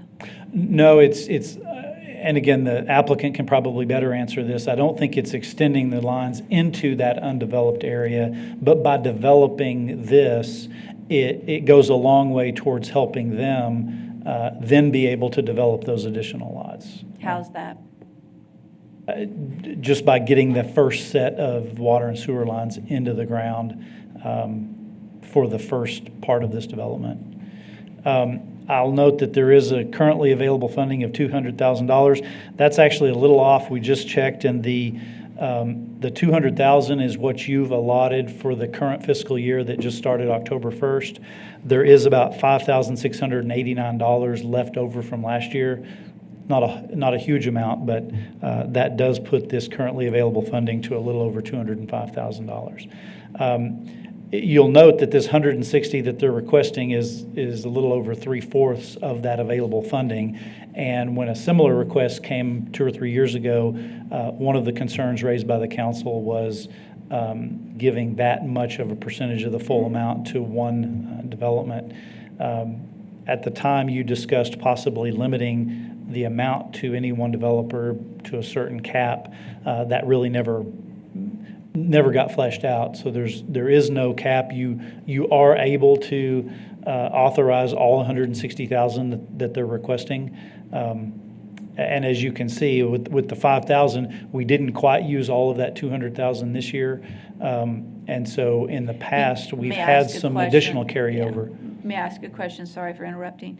But in the program, they only qualify for the 5,000 and can only apply for that 5,000 once the home is completed.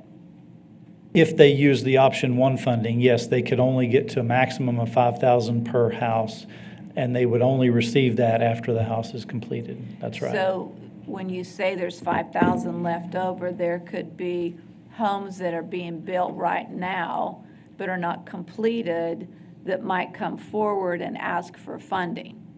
No, once they come in for a building permit for an infill home, that 5,000 is set aside, so it's no longer available. Thanks for that clarification. Now, the reverse could be true.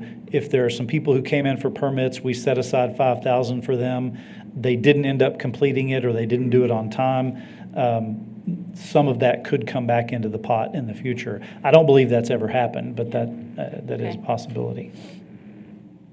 I think I covered all this. Basically, in the past, you had a concern about granting too much for one project. Staff is recommending funding of this project. We're just kind of deferring to you all how much is the right amount, but we do think it's a good project that should get funding.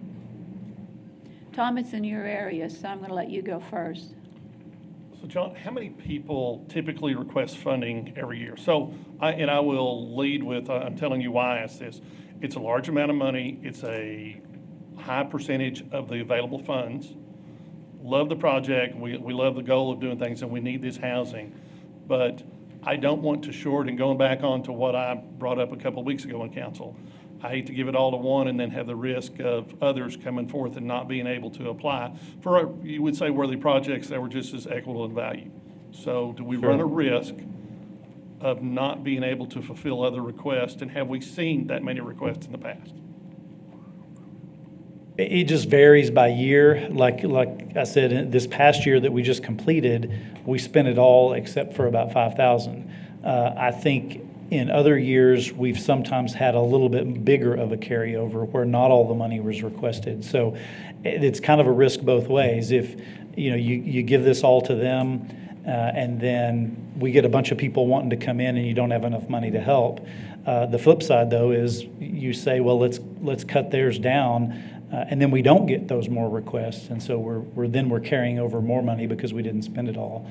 It's really hard to guess, in any one year how many we'll get. Bob? To answer your question, Councilman, the first year we had 39 applicants. The second one we had 20. The third we had 19. And this last year we had 47. Because of the carryovers, we were able to do that. So the numbers do fluctuate quite a bit. Right, but I mean, so we've had anywhere from 20 to 47 applicants. Absolutely. So I'll go with, here's where I'll throw this out to council, and I think we kind of need to discuss this. Is there a way to go in, I'll just throw out a number, if we give them 5,000 for the 19 or 20 houses, and we go with that and we keep 100,000 in reserve, at the end of the year, if that hasn't been used, we can go back and award that to them to go and try to do the second part of the empowerment move. I don't know, but I have a risk of giving out I have a concern with giving out 160,000 to one person when we have had a minimum of 20 people come back and ask. And I've had some people call on this saying, I might be doing something in this construction, not in this district, but you know where I'm going with that. So that's my concern of keeping it fair to everybody. But if it's not used, I have no problem going and giving it in, I say, retroactively going back. But I don't know if that's even possible. I think the question would be, based off of this plat and the request for 19 units, how many total units are in this plat? I think I'd have to defer to the applicant for that, unless somebody wants to count all those real quick. But yeah, it's 110, I'm hearing from Eric. Okay, so there's a potential of 110 houses that could be built or based off of this plat approval. That's right. And the question mark would be, is the intent of the developer to do all 110 over X amount of years, or is their intent to sell off some of these plots to other people to build on? So is it contained or not contained? Would you come forward? Because I think there's a lot of questions that you can answer better than anyone. Good morning, guys. Thank you for having me. I'm Eric Von Rosenberg. I represent Mission Land Company. We would be doing this in phases. So this line that he's drawn out in the red, that would be considered phase one. We'll probably do, I think there's four phases total. So that would probably be over 4 to 5 years. Other Eric, questions? do you think you can complete one a year, like each one of your phases, totally get it completed within a year? The way it's gone, so give you a little background, how we got here. We acquired 19 lots on 39th Street. And we acquired 5 lots on Bowie. We knocked those out in about a year's time. Which meanwhile, those on Bowie look really good. Thank you. Yeah, it's, I think most people probably know me as a custom builder. We jumped into this because there was a need. We've kind of taken the same concept, but making them as affordable as possible. So that being said, we knocked out 39th Street. We're currently over on Medina. And we have a waiting list. We've stopped taking contracts because we don't want to, overpromise, and we really need to get going on this because there are 6 lots that are currently on 40th that have water and sewer. We've already begun on those, but we need to get these going for next year. And I don't think there would be any problem. If anything, we'll probably be trying to get this developed, these houses going, and then start almost immediately once we get to a certain percentage of completion on these houses for the second phase. It's kind of like what we were talking about earlier with affordable homes. There's just a need, in this area, in this town in general. This area has been really good. A lot of the people in the area, we've gotten a lot of really good feedback from them. We've worked with the Shriners, which is who we bought this property from. We made a deal with them that we're putting a plaque in their honor. So we've tried to do everything to make everybody in the area happy. I think originally there was an apartment complex designed to go there, Correct. and they were not happy with that. Oh, no, they weren't. Yeah. I agree. Yeah. But there was a need for it. There's definitely been a need for housing. From what I gathered from everybody, the apartment was not what they were wanting. They didn't want the three-story. Yeah. It was the issue of the three-story that was Correct. the complicating factor. But I understand the McDonald companies have pulled out and you bought the Yes, rest ma'am. of that property, is that correct? Yes, ma'am. Originally, we bought the southern portion, and then when McDonald pulled out, we bought the rest from them, which really helped. The problem, and again, it kind of ties into what we're asking for here today. The problem with this property is getting the water and the sewer. So that's why it has sat for a while. We've figured out with Erica's help how to make that happen, but the biggest hurdle is affordability. So in order to keep the prices down and try and continue to build the houses with the same price that we've been able to provide. Talk about that price. So currently, we're 225 to 230, 235 on the highest side. Without trying to sell this, but the reason that we've been able to do that is, one, with the 5,000 infield money, we've just basically taken our lot cost and deducted it by 5,000 and passed it on to the sales price. Now with this, what we're kind of running into, because majority, like on 39th Street and some of the other ones, all we had to put in was sewer and water.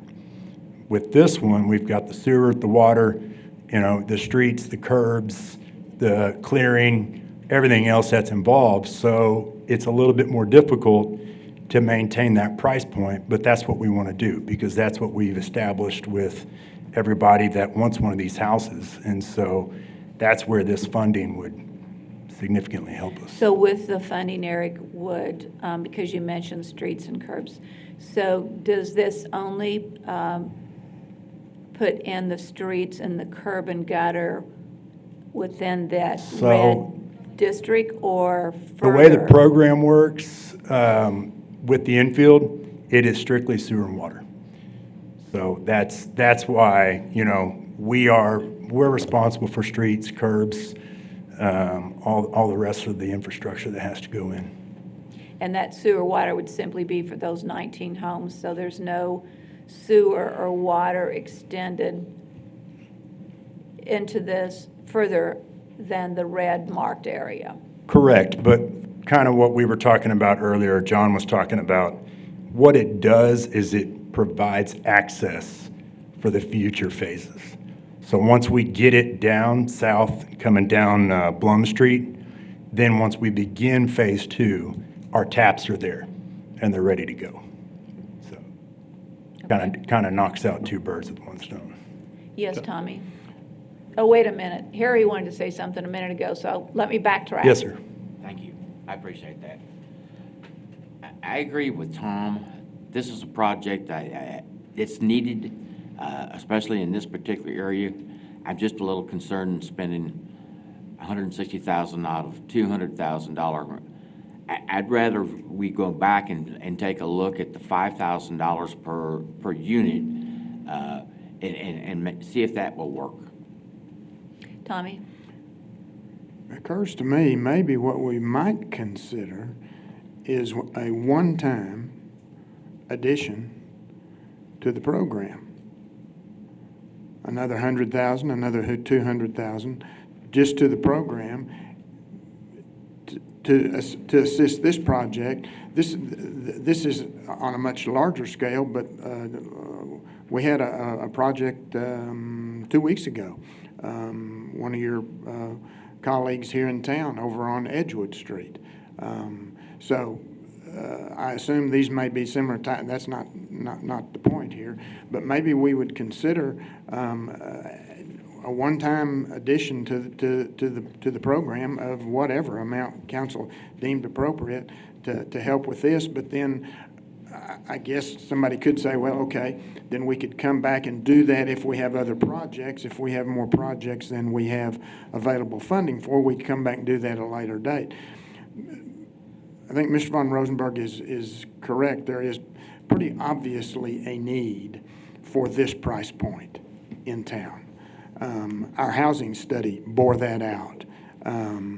So there's some more food for thought, council. Maybe we consider an addition to the program on a one-time basis. Right now, this is the consideration, is to vote on the 160,000. A separate conversation can be had later, but that's not on the table based off of this line item. Brenda got some questions. Mr. Rhodes, Eric, thank you very much for this. I'd like to bring John James back up and ask some questions of John.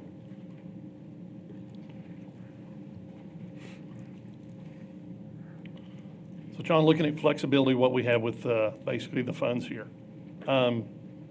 is it possible to award him a part now and then come back and say, if this is not used and there's a balance remaining, you know, at the end of the program, we can go back and pick up the balance of what he asked for? So if we give one and then come back in and say, if it went, and I just want to be fair to, I mean, we've had 19 to 20 applicants for that.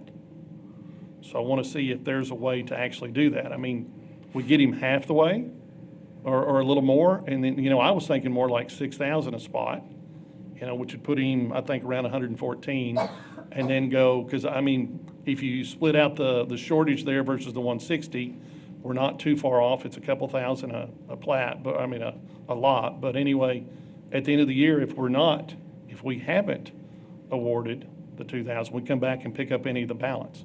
I just don't know how well that works for Eric on pricing his homes and doing that. But I mean, if he's already got them sold and contracted, it is what it is. It doesn't affect what we're looking at today.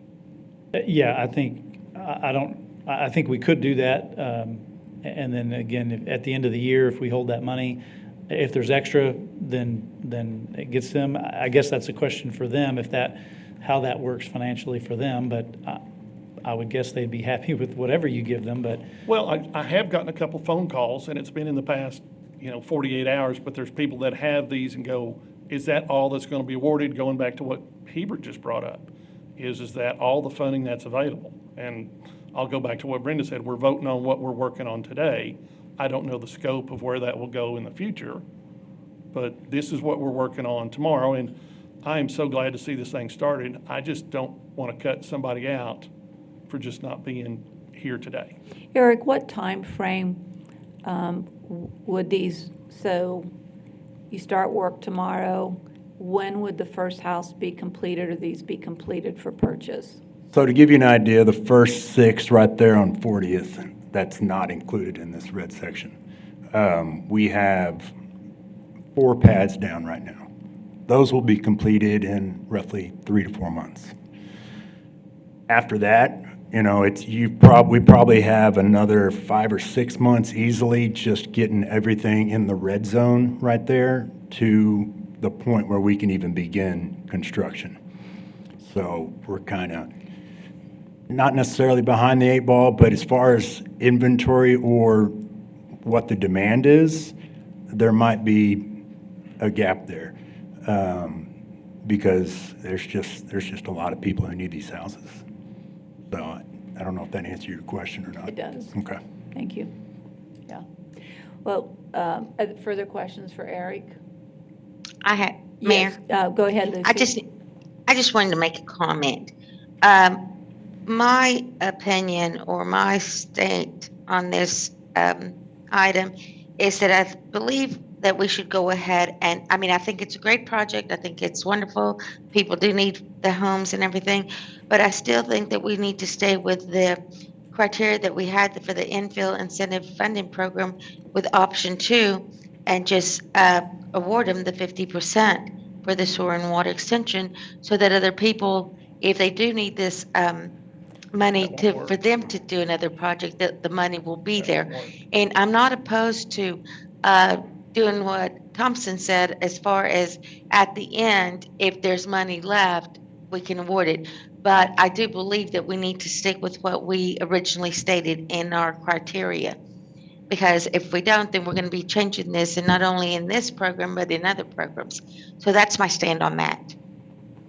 I think by developing these 19, as you said, Eric, there's already a demand that, or people asking to make a contract on Yes, ma'am. one of these lots. You just can't fulfill those right now, so you're holding back. That Yes, tells you that the demand is there. And when this project first came out, we were thrilled because we believe this area of town is an area of town that is, and based off of the earlier new homes that were built, obviously the reaction was very positively Yes. at that point. Unfortunately, because of commodity costs and other associated costs with that, the home prices have gone from what would have been, what, 159,000 Correct. to now this.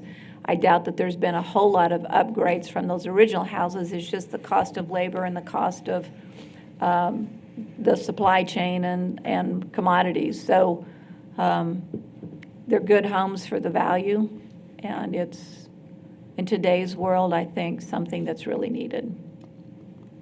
I will say in the very beginning when we started this, prices skyrocketed on materials. Labor was an issue, and it was extremely challenging. But we made it through, and things have kind of come down a little bit. You know, they're not perfect on the prices, but we have found a way to still maintain, you know, the house that we want to build and the price that we want to keep them at. And I want to commend city staff, because when I brought up to Daniel, when we started this program, we had to do something to help develop this area. And the staff came back with our support with this infill program.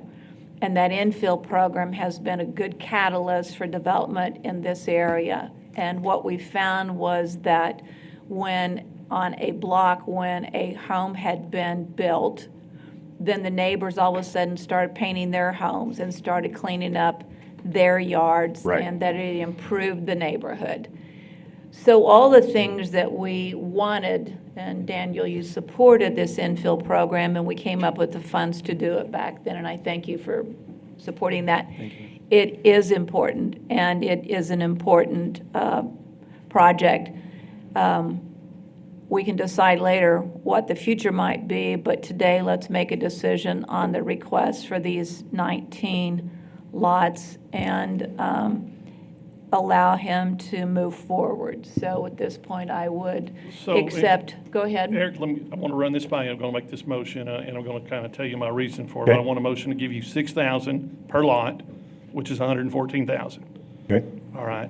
And then at the end of the time period, if the balance is not used when this period is done with, that leaves us a balance of like $46,000. You're eligible for that $46,000. Is that legal, Teresa? I mean, to make that, but that only leaves you about $2,400 short per lot. But I was thinking $3,000 or $4,000 per lot, but looking at it, at least you're going to pull the utilities. It's worth $6,000 per lot. And I want to understand this only wouldn't be to you, but it would be anybody else came in and asked for all this. I wouldn't want to deprive you of a chance to come get some more of this for future projects the same way. I don't want somebody to come back in here and say, well, you let them have 60, 70% of it last year. I want it to be eligible to play the whole time. So that's my motion. If everybody understands it, it's $6,000 per lot. At the end of the time frame, if there's any balance remaining in the infill, you're able to apply for it for these 19 lots. Well, I think we want to clarify that just a little bit more, and that would be the following. So, because based off of his time frame in building these homes, so he could come back with 6 more homes to apply for it. So it doesn't mean necessarily the $46,000 being applied to these 19 homes, but it would be, funds would still be available. Certainly eligible to And I take just that want to make sure we 46. clarify That's a good that, idea. That's very because build them, they're sold, opens up an opportunity to build more, come back So we would and, amend that to say he'd be eligible for the remaining $46,000 under your construction agency. Okay, so I have a question on that. Is that $46,000, is that left in the pool for anybody in the program that wants to? Yes. Okay. It's And So it's kind of a risk factor. Yes, sir, it is Yeah. a risk, and it's $2,421 a lot is your risk factor. It would mean, I guess also, so let's say somebody comes in and says, I want to buy 6 of these lots for Brenda Gunter to develop within this project. Those funds would be available for that person to build those 6 as well. So just to be clear, so there's no gray matter here. So, okay, so we're not in the gray matter. Is the 46,000 left in the infield program, or is it allotted to this subdivision to be It's used left based in on the kind of like infield what she program. does? Okay, And yeah, so so people it's can apply for anybody that. at that You're point. right. Yeah, got you, just making sure. Mayor, I'll second that motion. Okay, there's a motion and a second. Further public comment? I don't know how you're going to document that. Well, we're basically committing 6,000 per lot and period. That's really period. There's no other, Right. it's period. So because that leaves funds in the infill fund for other developers or for future development of this project by anybody. Is that clear? So I'm going to sit with Eric on this one. At the end of the program, if those 46,000 or whatever balance is not used, he can come back and apply that for future houses or for this project or for these 19. For anybody. That's anybody. Okay. But also remember this, so because you own this development, right? You own Yes, it ma'am. all. Let's say come October 1, 2024, you decide to put in another 20. Having committed to this project this year doesn't limit your ability to come back next year for more. So it's not a one-time only per person. It is a commitment to these 19, period, today. Without trying to sound greedy, just, there's this gray area that I'm trying to, based on what you're proposing. Right. Say we get the 6,000 for this development as of today, okay? For these 19. Yes, Yes. for these 19. That leaves the 46,000 that we were just discussing in the infill program. Let's say that we finish these 19 lots in a significant, a quick amount of time, and we're ready to build on those. Can we apply for the infill program on whatever houses we build if we finish them in time for the 5,000 per lot based on the 46,000 that is left in the? If they're not one of those 19, yes. Okay, that's what I was So asking, yeah. The dollar This- amount today is these 19, period. Gotcha, just making Okay. sure. Then if you come back in 3 months and say, I've sold these already and I'm ahead of my construction time frame, and I now am ready to move on to 10 more houses, Okay, you would be able to come back and apply for additional funds, but not on those 19 houses. got you. Teresa? Yes. Well, we're only counting 18 lots, so I don't know. We want to make sure the map is correct because we are essentially phasing your project for you here. Well, yeah, we ought to be correct on this Let's before blame we. Erica. It is Let's blame 18. Erica for this. 18. Our computer can't count. You can poke on that screen and it'll. Light up. Well, they're all numbered, so where do you just, necessarily They're not in order. oh, they're not in sequence, but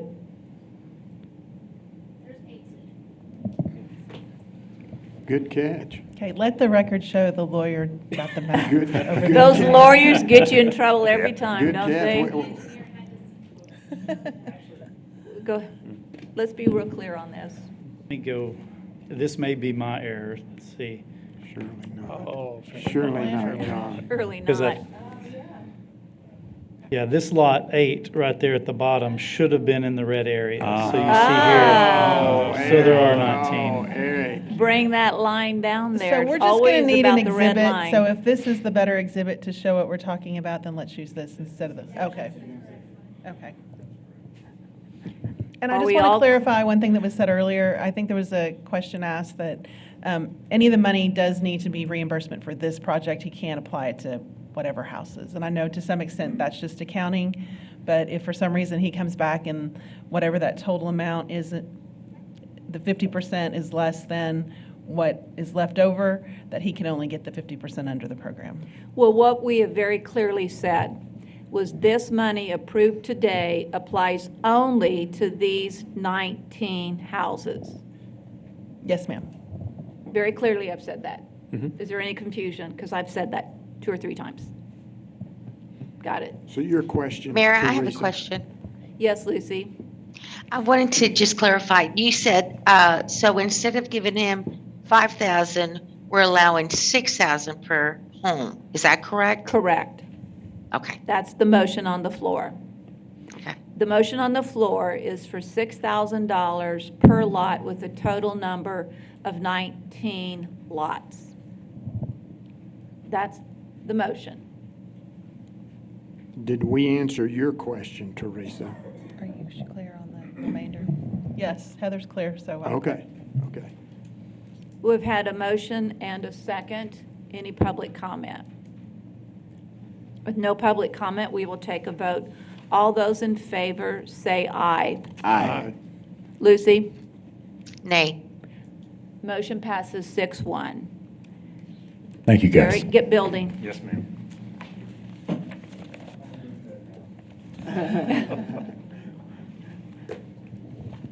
All right, do we want a break? Please. Let's take a break. Let's take 10 minutes. Does that work for everybody? 10-minute break? That's good, Mayor. Okay.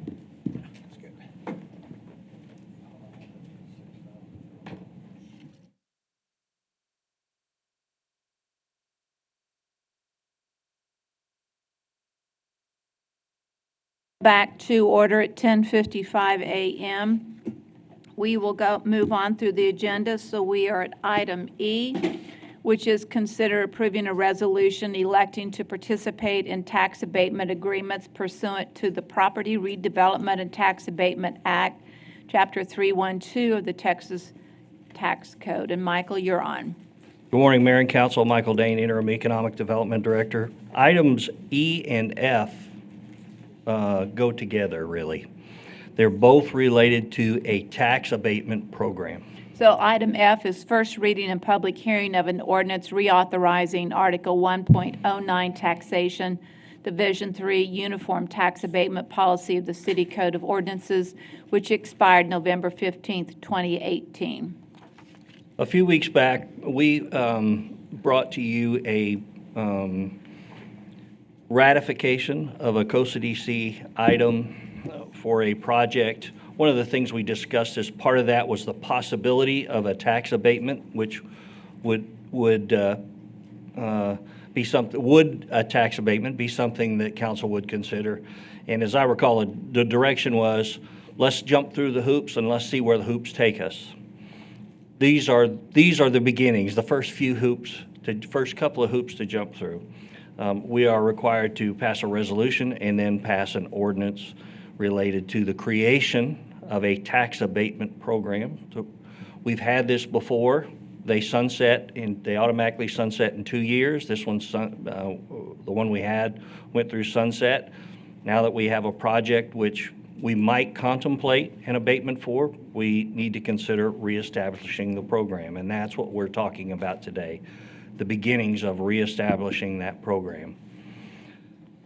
Typically in the past, what we've done is abated the increased value associated with a project. So if I buy a commercial property and it's on the books for $100 and I anticipate increasing its value on the tax rolls by $50 for an anticipated total of $150 in taxable value, we would typically only abate. In the past, I don't think we've ever tried to abate anything except that increased value. So we don't take a step backwards. We just lose that increased value for those first years associated with the abatement. For what length of time? Pardon me? For what length of time? Because most tax abatement is done, because in year 2, it might go up another $25. In year 3, it might go up another whatever. So to be clear, is it one, as the example, if it went up $50 per acre on year 1, but it went up in year 2, appraised another $25 an acre. Are we asking and suggesting that it only apply to the first year's increase in value, or for the increase in value over the length of time that the tax abatement applied, meaning 10 years, or less or more? That is a fairly specific question, and I'm going to need help interpreting the proposed policy. I can tell you that the abatement policy or the ordinance language that is in the packet calls the abatement period is defined as 7 years, limited to no more than 5 tax years following the timely and successful completion of the project.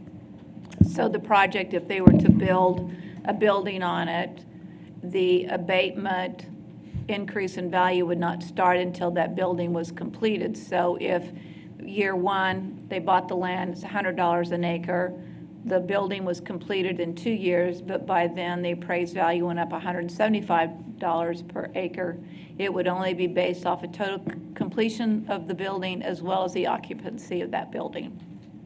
Is that correct?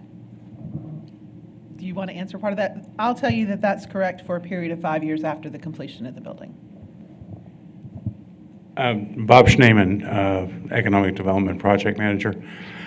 When we have worked with this will be calculated by the appraisal district. So I believe the way they do it is they create a baseline evaluation, and then the increase above that, whether it's because of the project or potentially because of just a reappraisal, I believe it's going to that would get rebated. Well, the Abated, question is, okay, so one's the piece of land, value of the piece of land, the acreage, the square footage. Second is the valuation of that acreage once a building is constructed and the business is running. Chances are the increase in valuation of the land would be greater after a building is completed than prior to a building being put on that and being in use. Yeah, that's correct. Now, the other thing that I believe we could do is you could put a cap on that. You could say an abatement up to, say, $5 million in value. So if it goes above the $5 million, then that would not be abated. I believe we could do that.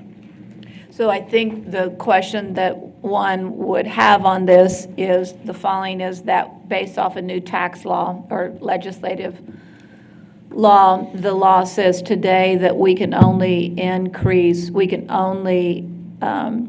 once valuations for the total city have gone up more than 3.5%, anything over and above that changes the dynamics. And so one property wouldn't substantially impact that 3.5%. So it wouldn't necessarily create a negative impact on the city by doing the tax abatement. Well, it could create a fiscal impact to our ability to collect revenue. And Tina, I'm going to ask you to keep me on the straight and narrow. We are capped at 3.5% in growth on existing properties. But in the example I just gave you, that extra $50 is new value associated with new construction and would not be subject to that cap. Yes, And in year so- 1 or until the building was completed, so that's correct. And so we're allowed to get our 3.5% plus the value of new construction. And she's giving me the nod. And so that's where our environment today is a little different than it used to be. That does eat into real revenue that is not subject to cap at this point. I'm assuming that based off of this coming forward today, which is in 2023, and this expired in 2018, we have not had a request for abatement since 2018, since this is 2023. That's my understanding, Mayor. If it's a tool in the toolbox, it comes up in discussions. If it comes up and it's not in the toolbox, then we just say we don't have that ability at this point.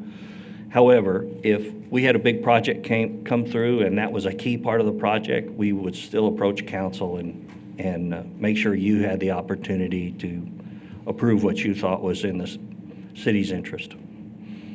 Questions for Michael? Yes, Tommy? I'm not sure it's a question. It may be a question in the form of a comment.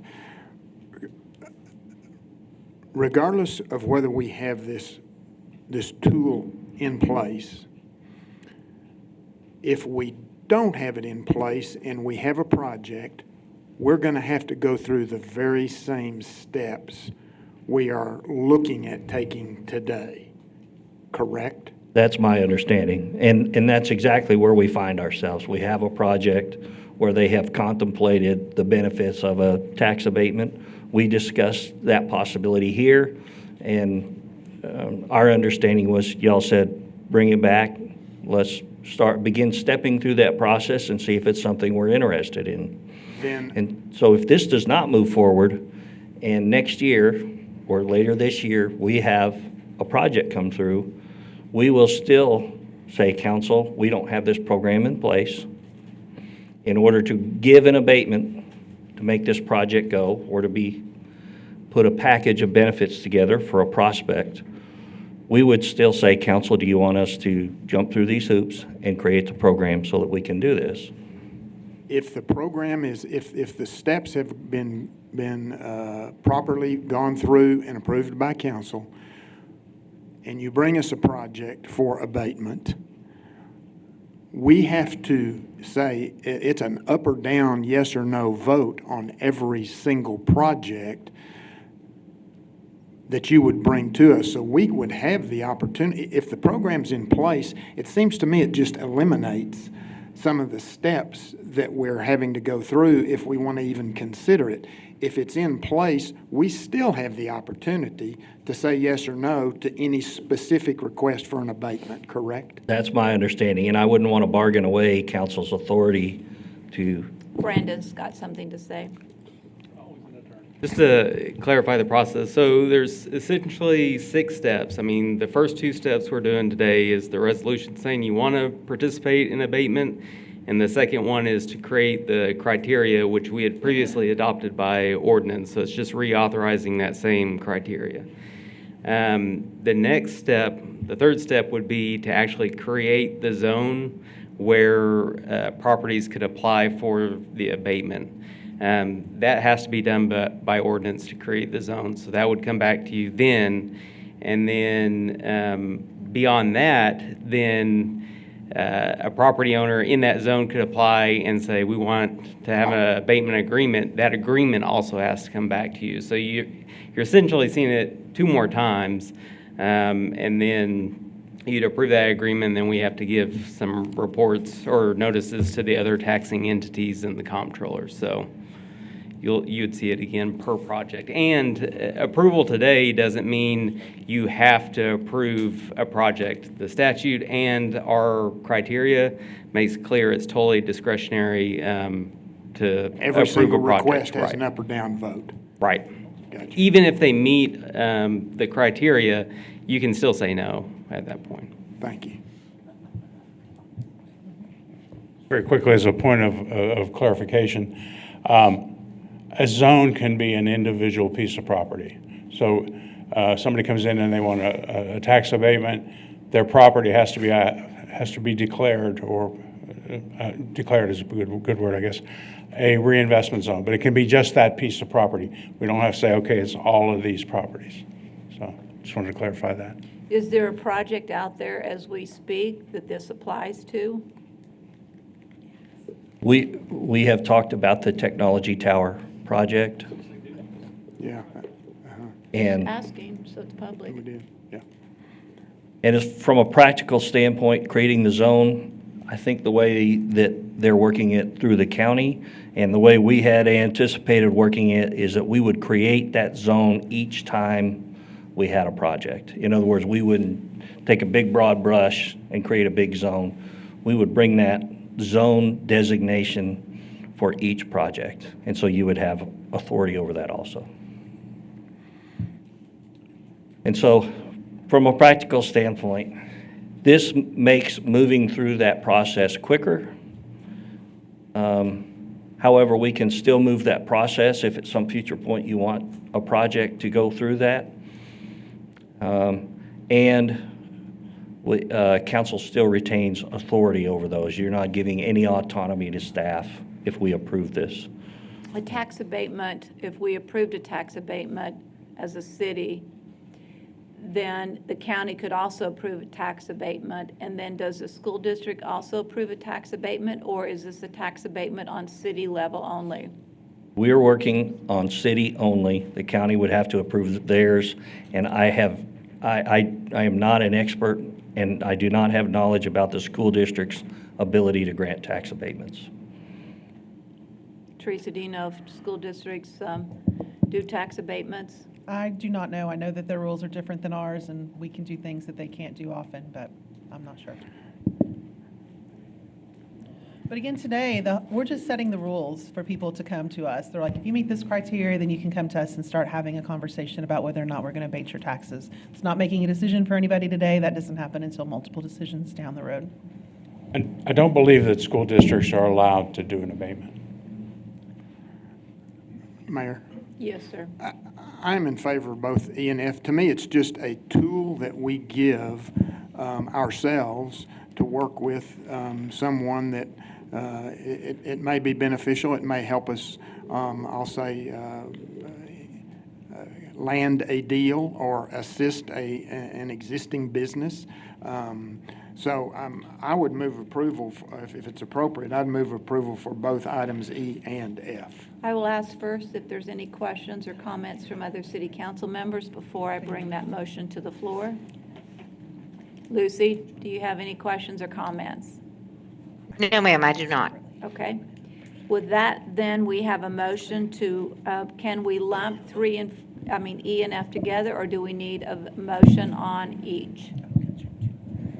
Well, we would prefer 2 votes because somebody might approve one but not the other, and so Okay. it's just clearer that way. If you vote no, we don't know what you're voting no to, so. So I'm going to say the following. There's a motion on the floor to consider item E, which is approving a resolution electing to participate in tax abatement agreements pursuant to the Property Redevelopment Tax Abatement Act, Chapter 312 of the Texas Tax Code. That is the only motion on the floor at this point in time. Do you have a second? I don't. I'll second that. Okay, Harry has seconded that motion. Any public comment?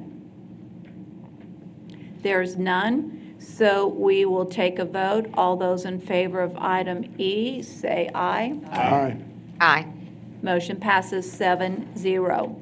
We will now move into item F, first reading and public hearing of an ordinance reauthorizing Article 1.09 Taxation Division 3 Uniform Tax Abatement Policy of the City Code of Ordinances, which expired November 15th, 2018. Do I have a motion? So moved. So moved by Karen. Do I have a second? Second. Seconded with one finger up and one voice, so that would be Tom and Harry. And with that, there's 2 seconds. So any public comment? Seeing none, we'll take a vote. All those in favor, say aye. Aye. Aye. Motion passes 7-0. We will now move into item G, consider approving a contract with the Historic Orient Santa Fe Depot Incorporated, allocating $25,000 of hotel occupancy tax hot money receipts for eligible activities and authorizing the Assistant City Manager to negotiate and execute all related documents. Michael, you're on. Thank you, Mayor and Council. This item has to do with the lease of our facility, the depot, to the Rail Museum, and funding to be tied to that activity. We, pursuant to Council's direction, we updated the lease terms and executed that update since our last meeting. What is before you now is an agreement to provide funding for the operation of that museum.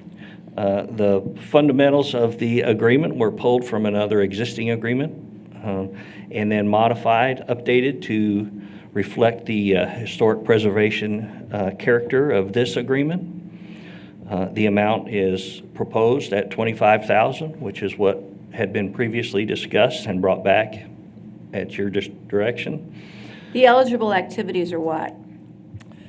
In this particular use, it's just the restoration and improvement and maintenance of that facility. So the monies must be used for the restoration and preservation or improvement to the facility itself. Yes, ma'am. That's the only use that can be, at least 25,000 can be used towards. That's correct. That's correct. All right. With that, are there questions for Michael? All right, may I have a motion for approval? I move to approve. Okay, I'm going to take Karen, I heard her first. I'm going to have Lucy be the second. Any public comment? Seeing none, we'll take a vote. All those in favor, say aye. Aye. Aye. None opposed, motion passes 7-0. Item H, first public hearing and introduction of an ordinance amending the budget for the fiscal year beginning October 1, 2023, and ending September 30th, 2024 for Historic Orient Santa Fe Depot. May I have a motion for amending the budget? So moved by Larry. Second. Second by Tom. All those, public comment? Let's take a vote. All those in favor, say aye. Aye. Motion passes 7-0. We'll move on to our closed session and there is none, so the item A that was on the closed session has been pulled. So we will move into the follow-up and administrative issues. Consider items discussed in executive session. If none, there are none. And now consider approving various board nominations. Designer and Historic Review Commission, Luke Brom, SMD 1 to first term ending September 2025. May I have that motion? So moved. So moved by Tommy. Second. Second by Tom. Any public comment on the nomination?